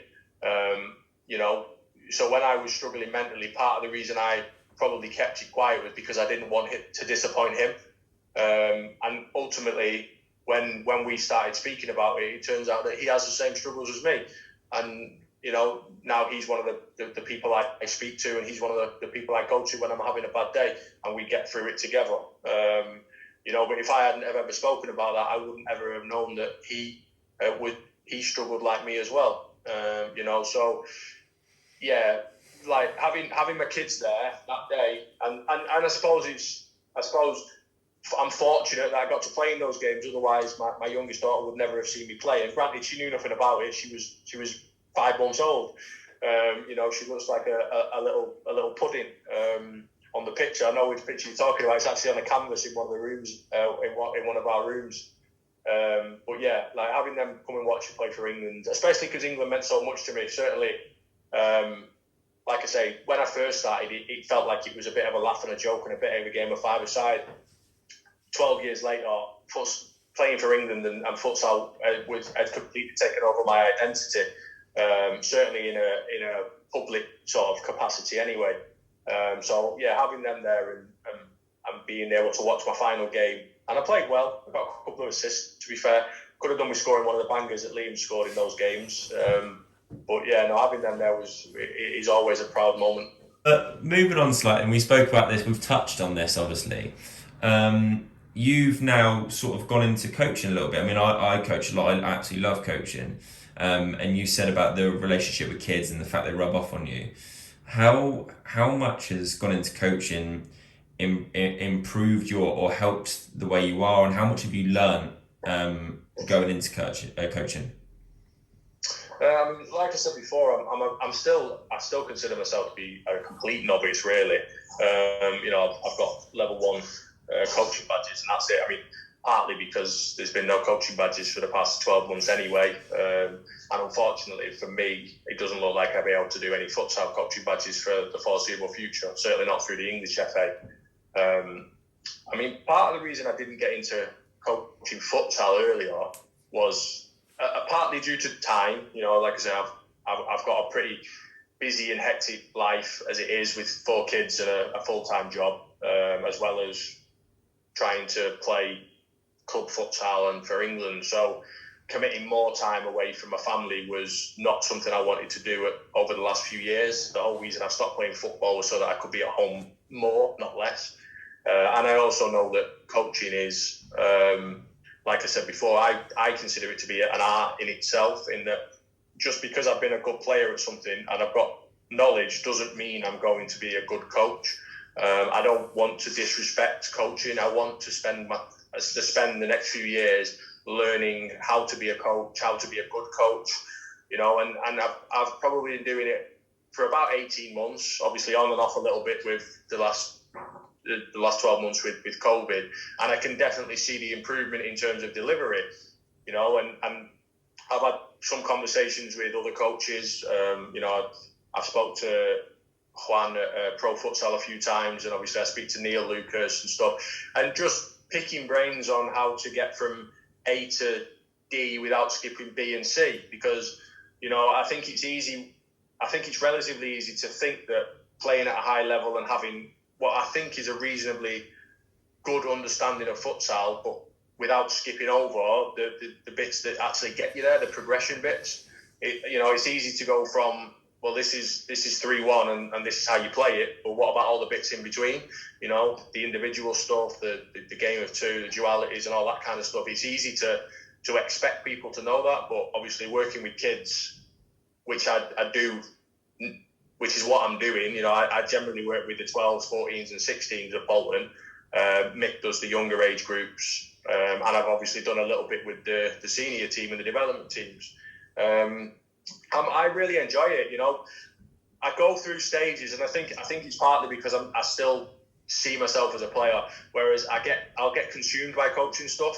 So I'll really want to I want to do loads. I've wrote a bit of a coaching philosophy of how I want to coach and structure sessions and play and all that kind of stuff. And I went through a bit of sort of like a 3 or 6 month period where I was just writing stuff down or putting stuff on my phone and going through stuff. And then I'll go through a period of time where I don't want to do that now. I need to get fit because I'm going to play again. And then it'll flip again. And I'm stuck in limbo at the moment of, am I a player or am I a coach? And I think until I finally accept that I'm not a player anymore, which I'm not ready to, because I've had what feels like now a 2.5 year period where I've not been able to play and it's been taken out of my hands. I don't think I'll really completely commit to coaching. And I do believe that you do need to commit to coaching to reach the top. In my head, I had a pathway planned out. I wanted to, I'd spoke to Scoobs and Sean Kitson at England, and I wanted to get involved with the younger age groups and learn from Sean and learn from Scoobs and pick things up. And I wanted to coach in the elite setup. That's what I wanted to do. But I wanted to do it over a long period of time. So the idea was coach Bolton's youth setup for however long it takes, forever if I enjoy it. And then move up into doing some of the older age groups or the younger age groups, with England, in 4 or 5 years' time. I'm not looking to go and skip straight into a high level of coaching. I want to learn what kind of coach I am, not only in terms of what you're delivering, but also in how you're interacting with players at different age groups, and I think because of my life experience, and all the stuff we've touched base on, I genuinely believe that I can help players not only get better as players on court, but to help them deal with all the stuff that comes with everything off the court. And I think that's what that's what's drawn me to coaching. I think for a long time I never thought about coaching. Probably why I never did my badges when I was younger. I never thought to myself, I'm going to be a coach. And then, like I say, as my outlook on life changed, all of a sudden I'm thinking, well, I want to help these people. And then all of a sudden they're telling me that, oh, you are helping me, and I'm getting better. And it's like, okay, well, maybe I do have an idea of what I want to do, and I do want to coach. So I suppose that's where I'm at. At the moment, I'm in a little bit of limbo. I am enjoying coaching the kids and going through stuff, and thankfully at Bolton we've got a really committed group of sort of those age groups are all good on numbers and good on abilities and stuff like that. And I suppose maybe blowing my own trumpet a little bit, we do look like we've learnt a lot over the last 12 months in terms of the way we now move the ball and their understanding. A lot of the parents have commented on it, and that, I suppose, for me is a sense of achievement. But I'm under no illusions that I'm still learning.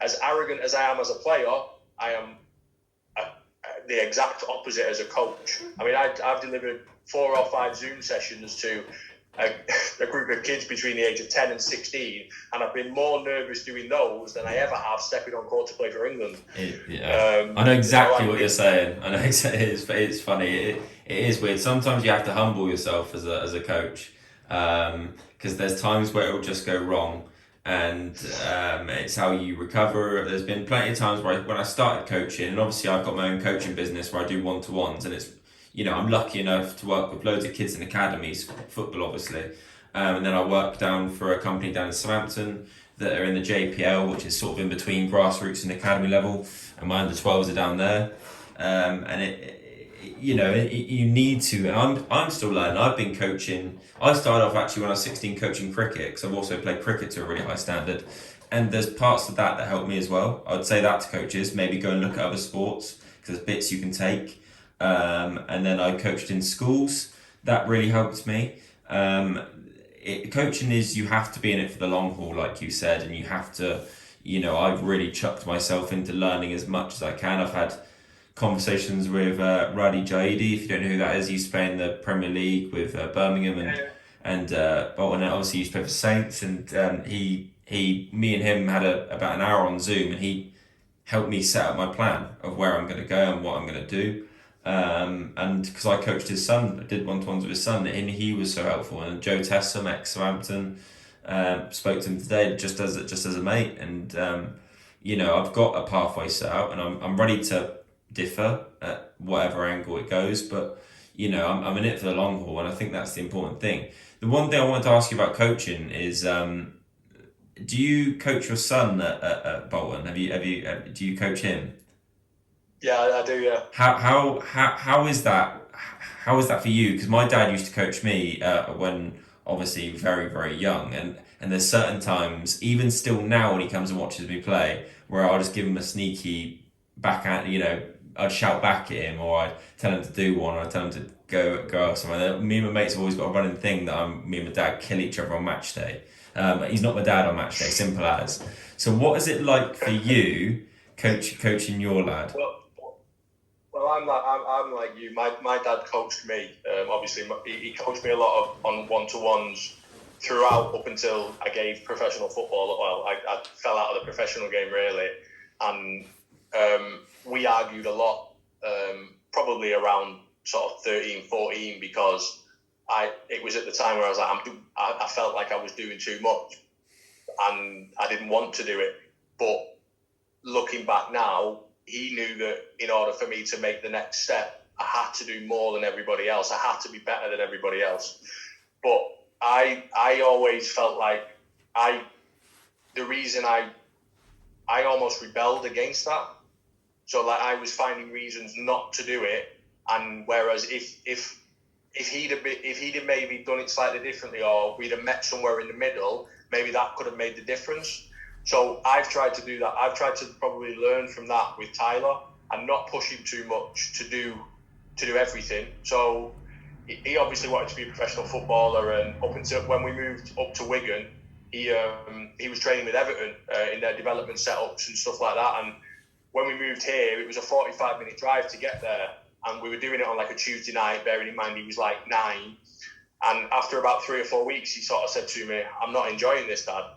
And it kind of coincided with the invited, I think it was 2 or 3 of the people he was training with to play in a game, and he didn't get asked.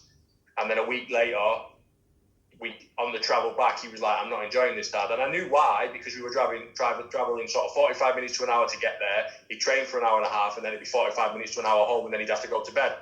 So he was basically losing like 2 nights a week from doing anything else. And that was kind of new to him.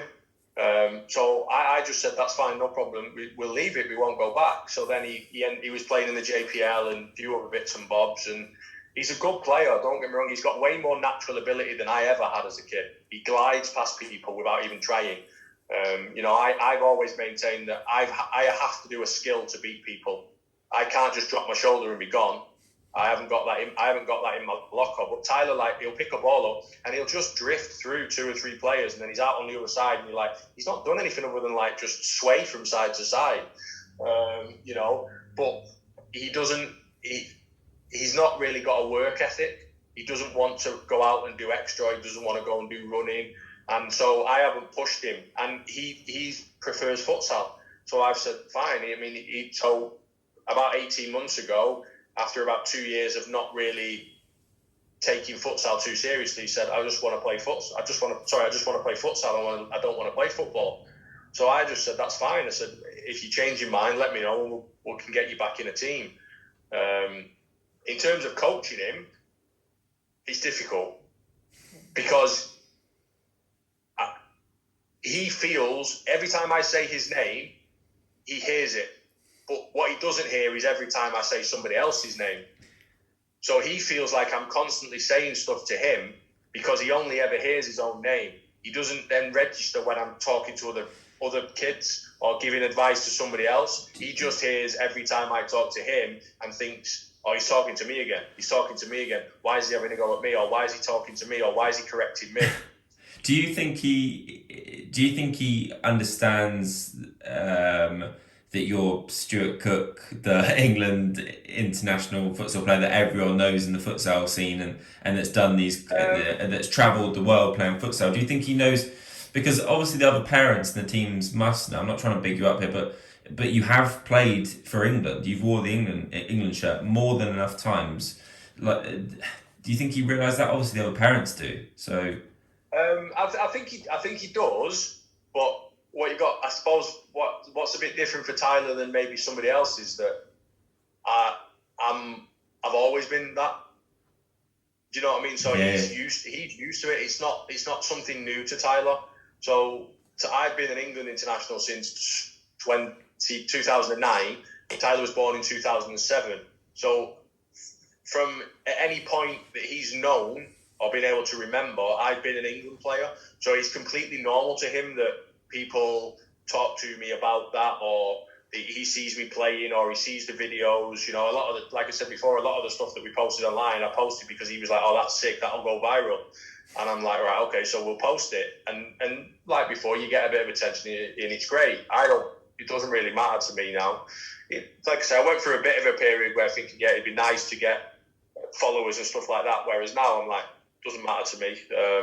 Not in the slightest. I'm an old man now. No one wants to see me playing. I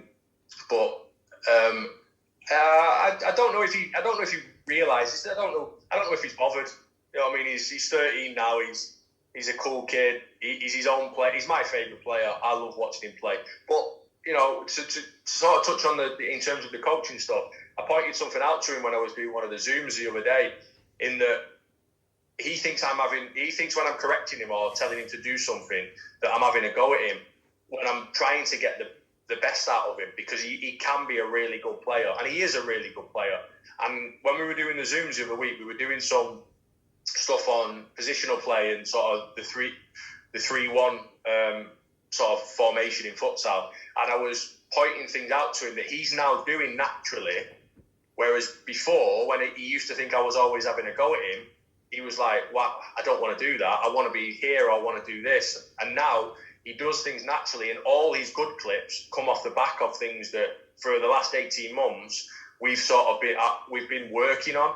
And he is picking it up, he is listening, he is improving and doing things much better. And you can see that because he's scoring way more goals. He's involved in loads more of the good attacking stuff. And the ones who come week in, week out, you really start to see the difference with him.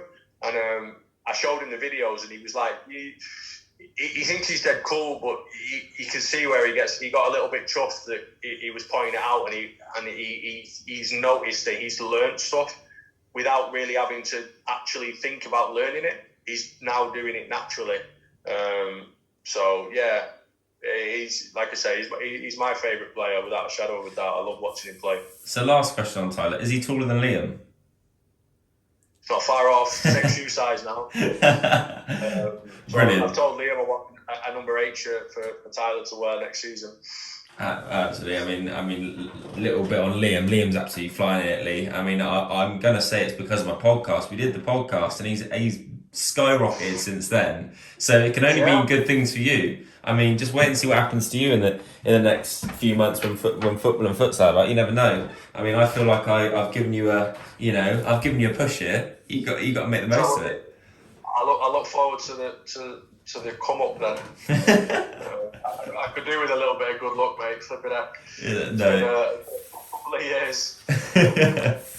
I mean, moving on quickly, and obviously this is a difficult one to talk about, and it's you're wearing an England jumper as we speak, and this is sort.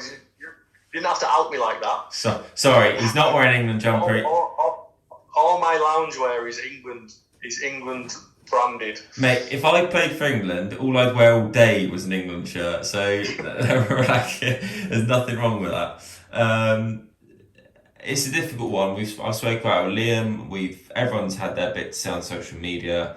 Me and Cookie kind of agreed that it's probably been spoken to death a little bit, but it's still important to get his point of view and his maybe a little say about it. And we don't want to go into too depth about it because, to be honest, it's just bringing up negative stuff again. And if we're both honest, I don't think much is going to change anytime soon.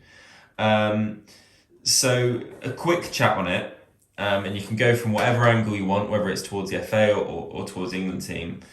How are you feeling regarding the decision right now, or maybe a couple of months ago? Obviously, I'm gutted. I don't necessarily think I had long left to play anyway, but I kind of feel like it's been taken away a little bit prematurely. I kind of always wanted to go out on my own terms, which is why I wanted to come back after my injury and play again. When I tore my ACL, I actually had a conversation with Claire, the off season before I did the injury, and said, like, if I get a serious injury, that's me done. And I genuinely believed when I said that was the case. So when I got the news that I tore my ACL, in my head I was like, oh, I hope she doesn't hold me to that, because I'm not ready to stop. And the reason I wasn't ready to stop was because we played Germany in 2 games, and I'd spent the full sort of off season coming back from a calf injury and working really hard to get in good physical condition. And I played, in my opinion, considering I hadn't played for the best part of 9 months, I played really well against Germany. Felt fit for the first time in a long time. Felt physically not necessarily fit, but I felt physically like I wasn't going to injure myself. So I've spent a lot of the sort of formative years playing at about 80%, 70% at club futsal level, so that I didn't get injured, and only ever going full tilt playing for England. So when we went out to Latvia in 2019, January 2019, I'd been carrying injuries leading up to it, and I'd been playing through them, knowing that we were going to Latvia and I needed to be fit for those. And I also went there knowing that I knew I wouldn't get through all 3 games, because I can't play within myself for England. I play flat out, and that's it, 100%, and that's why I get so many injuries.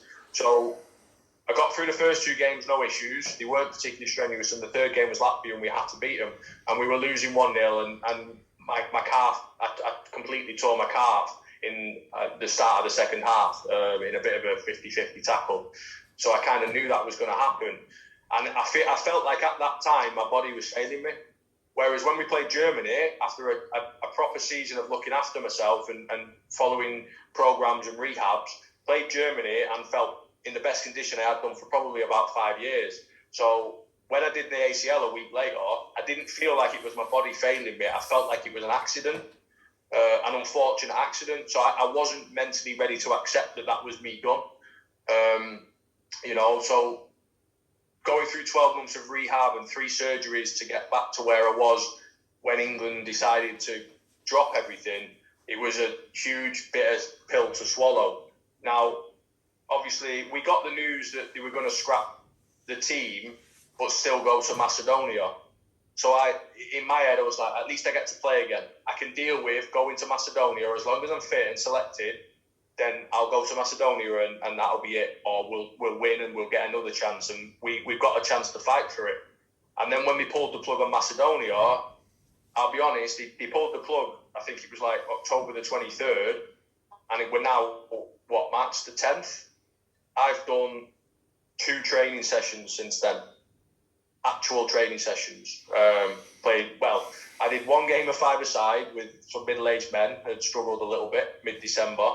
And I've done a bit of a run and a bit of stuff in the garden more recently. And it's only in the last probably fortnight that I've started to do like a bit of skipping, a little bit of body weight work, because my motivation has been drained of me because of the decision that the FA made.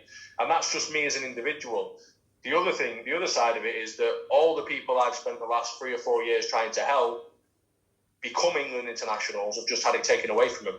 And they've made life decisions based around it. They've made educational decisions based around it, which university I'm going to go to that's going to give me the best opportunity to get to the England setup. I'm a relatively honest person, and I'll give if I speak to anybody, I'll tell them the truth. It doesn't always go down, like they don't always want to hear it, but I believe that the reason a lot of the younger players respect me is because they know I'll tell them the truth. But that doesn't mean that I'm not doing it to be harsh. I'm doing it to be honest with them. So, I've been really honest with players, Jordan Day, Matt Overton, Nathan Davis, Liam, players who have all come through and have ultimately made that step up.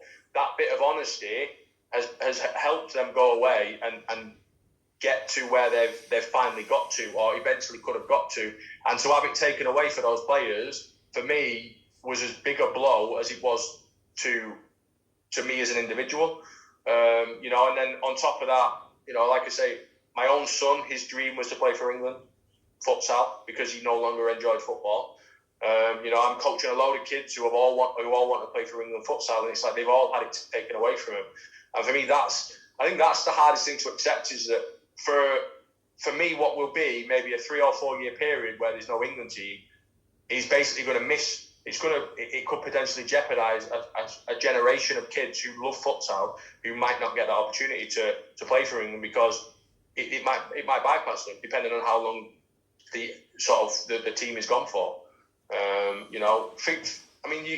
You can talk to death how much futsal can influence the development of players in football. I've lived it. I became a better player after I played futsal.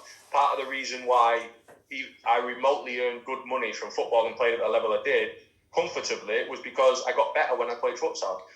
We talked earlier about me struggling in my first 4 or 5 years of playing non-league football. When I came back after my first injury and only played futsal for 2 years, I went back to 11-a-side, and it felt like the easiest game in the world.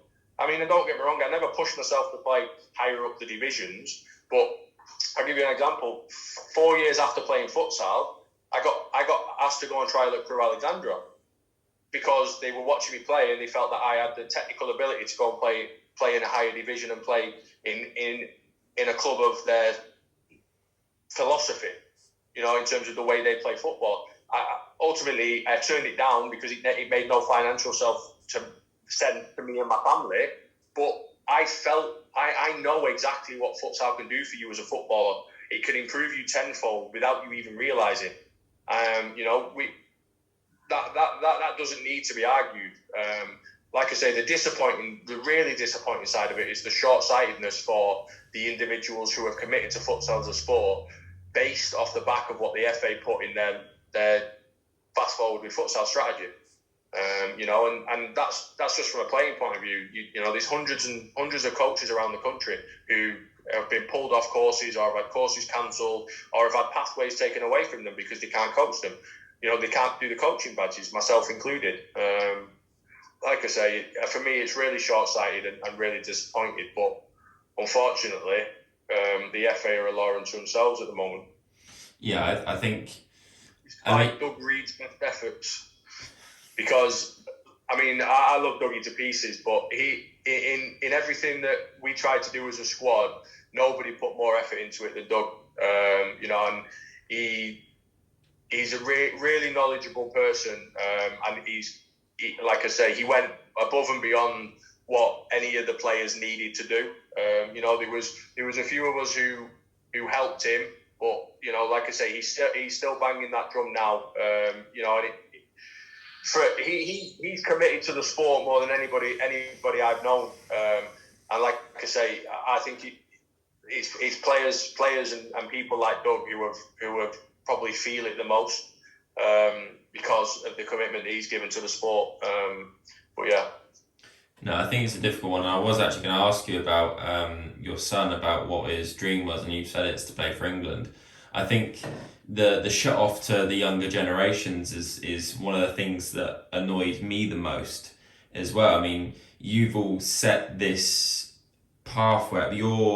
That team I first met with, you and Medina and Russ and Liam and that were role models, and suddenly I went from only seeing football to seeing all these kids I coach at, in Salisbury and all that wanted to be futsal players. They didn't necessarily want to be Harry Kane anymore. They might want to be Stuart Cook, or if they're looking at Salisbury, they might want to be the next Bally. Or I doubt anyone wanted to be a 6'4" lanky streak of piss up. But I don't think they wanted to be me, but they might have been Bally or Sean the goalie, or whoever it is, Adam Barr, the Northern Ireland captain, Connor Miller.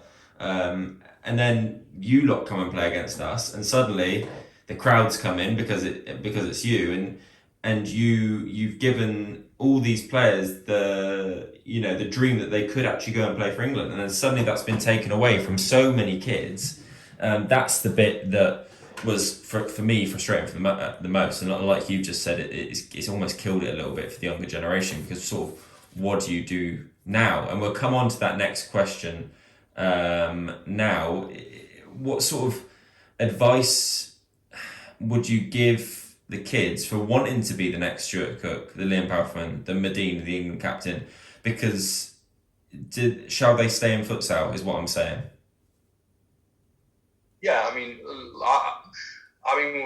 think again, giving a bit of personal advice, when I've been through 2 pretty serious injuries that have kept me out for sort of 12 and 18 months, kind of respectively across both of them. And one of the things I learned during the time of being out injured is that if you enjoy something, there doesn't necessarily need to be an end goal.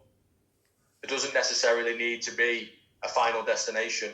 I think in life we can kind of get caught up with always striving to get to the end, and actually we forget about what's going on at the present and during the journey. And if you enjoy playing futsal, keep playing futsal. I enjoy playing futsal. For me now, there's no England setup. I'm 35 years old. I've not kicked a ball for 2 years. What have I got to go back to futsal for in terms of final destination, final goal? Playing in the NFS is no challenge to me. It hasn't been for a number of years. This part of the reason why I twin tracked was because I never felt challenged in the NFL. My challenge always came with England, both physically and mentally. That for me, that was the level where I felt like I was able to judge myself as a player and judge my ability. So what reason have I really got to go back to the NFS? And the reality is, because I enjoy it. I enjoy playing futsal. And it's the same for kids. If you enjoy doing it, keep doing it. The opportunity will come back. you know, and the last thing you want to do is do what I did as a footballer and stop doing it for 12 months, and all of a sudden it's too late, or other people have surpassed your ability or your dedication or whatever you want to say, and you're then playing catch up. You know, just keep playing it, keep enjoying it, keep learning, and then see what happens in a few years. My gut feeling is that I think when obviously the FA wrote a new strategy not long ago, and it ends in 2024. My personal opinion is that I believe they will try and bring some form of team back in the new strategy that's written after 2024. I hope that's as long as it goes. I'd love it to be before then, but knowing how the FA work, I can't see anything changing until that new strategy is written, and the people in certain positions have been replaced by hopefully more progressive thinkers. So for players who are coming through the youth ranks, and even some of the older ones who are maybe already in the 17s and 19s, just keep playing, keep enjoying it, keep learning, keep improving, and then hopefully the opportunity will come back for the generation of people who it potentially has been taken away from. No, absolutely. I agree. And I mean, it is difficult. It is difficult to take and difficult to see, because you can see how much it meant to everyone. So I'm hoping for the kids, like you said, there will be an opportunity, because people do want to play England futsal. They want to play for England. Sometimes some people don't want to be the next Harry Kane. They want to be the next Stuart Cook or whatever it is, and put that England shirt on and represent England in futsal. I'm out of questions. I mean, this is probably the longest podcast I've had, but it's been so informative, and to be honest, at times it's been very funny.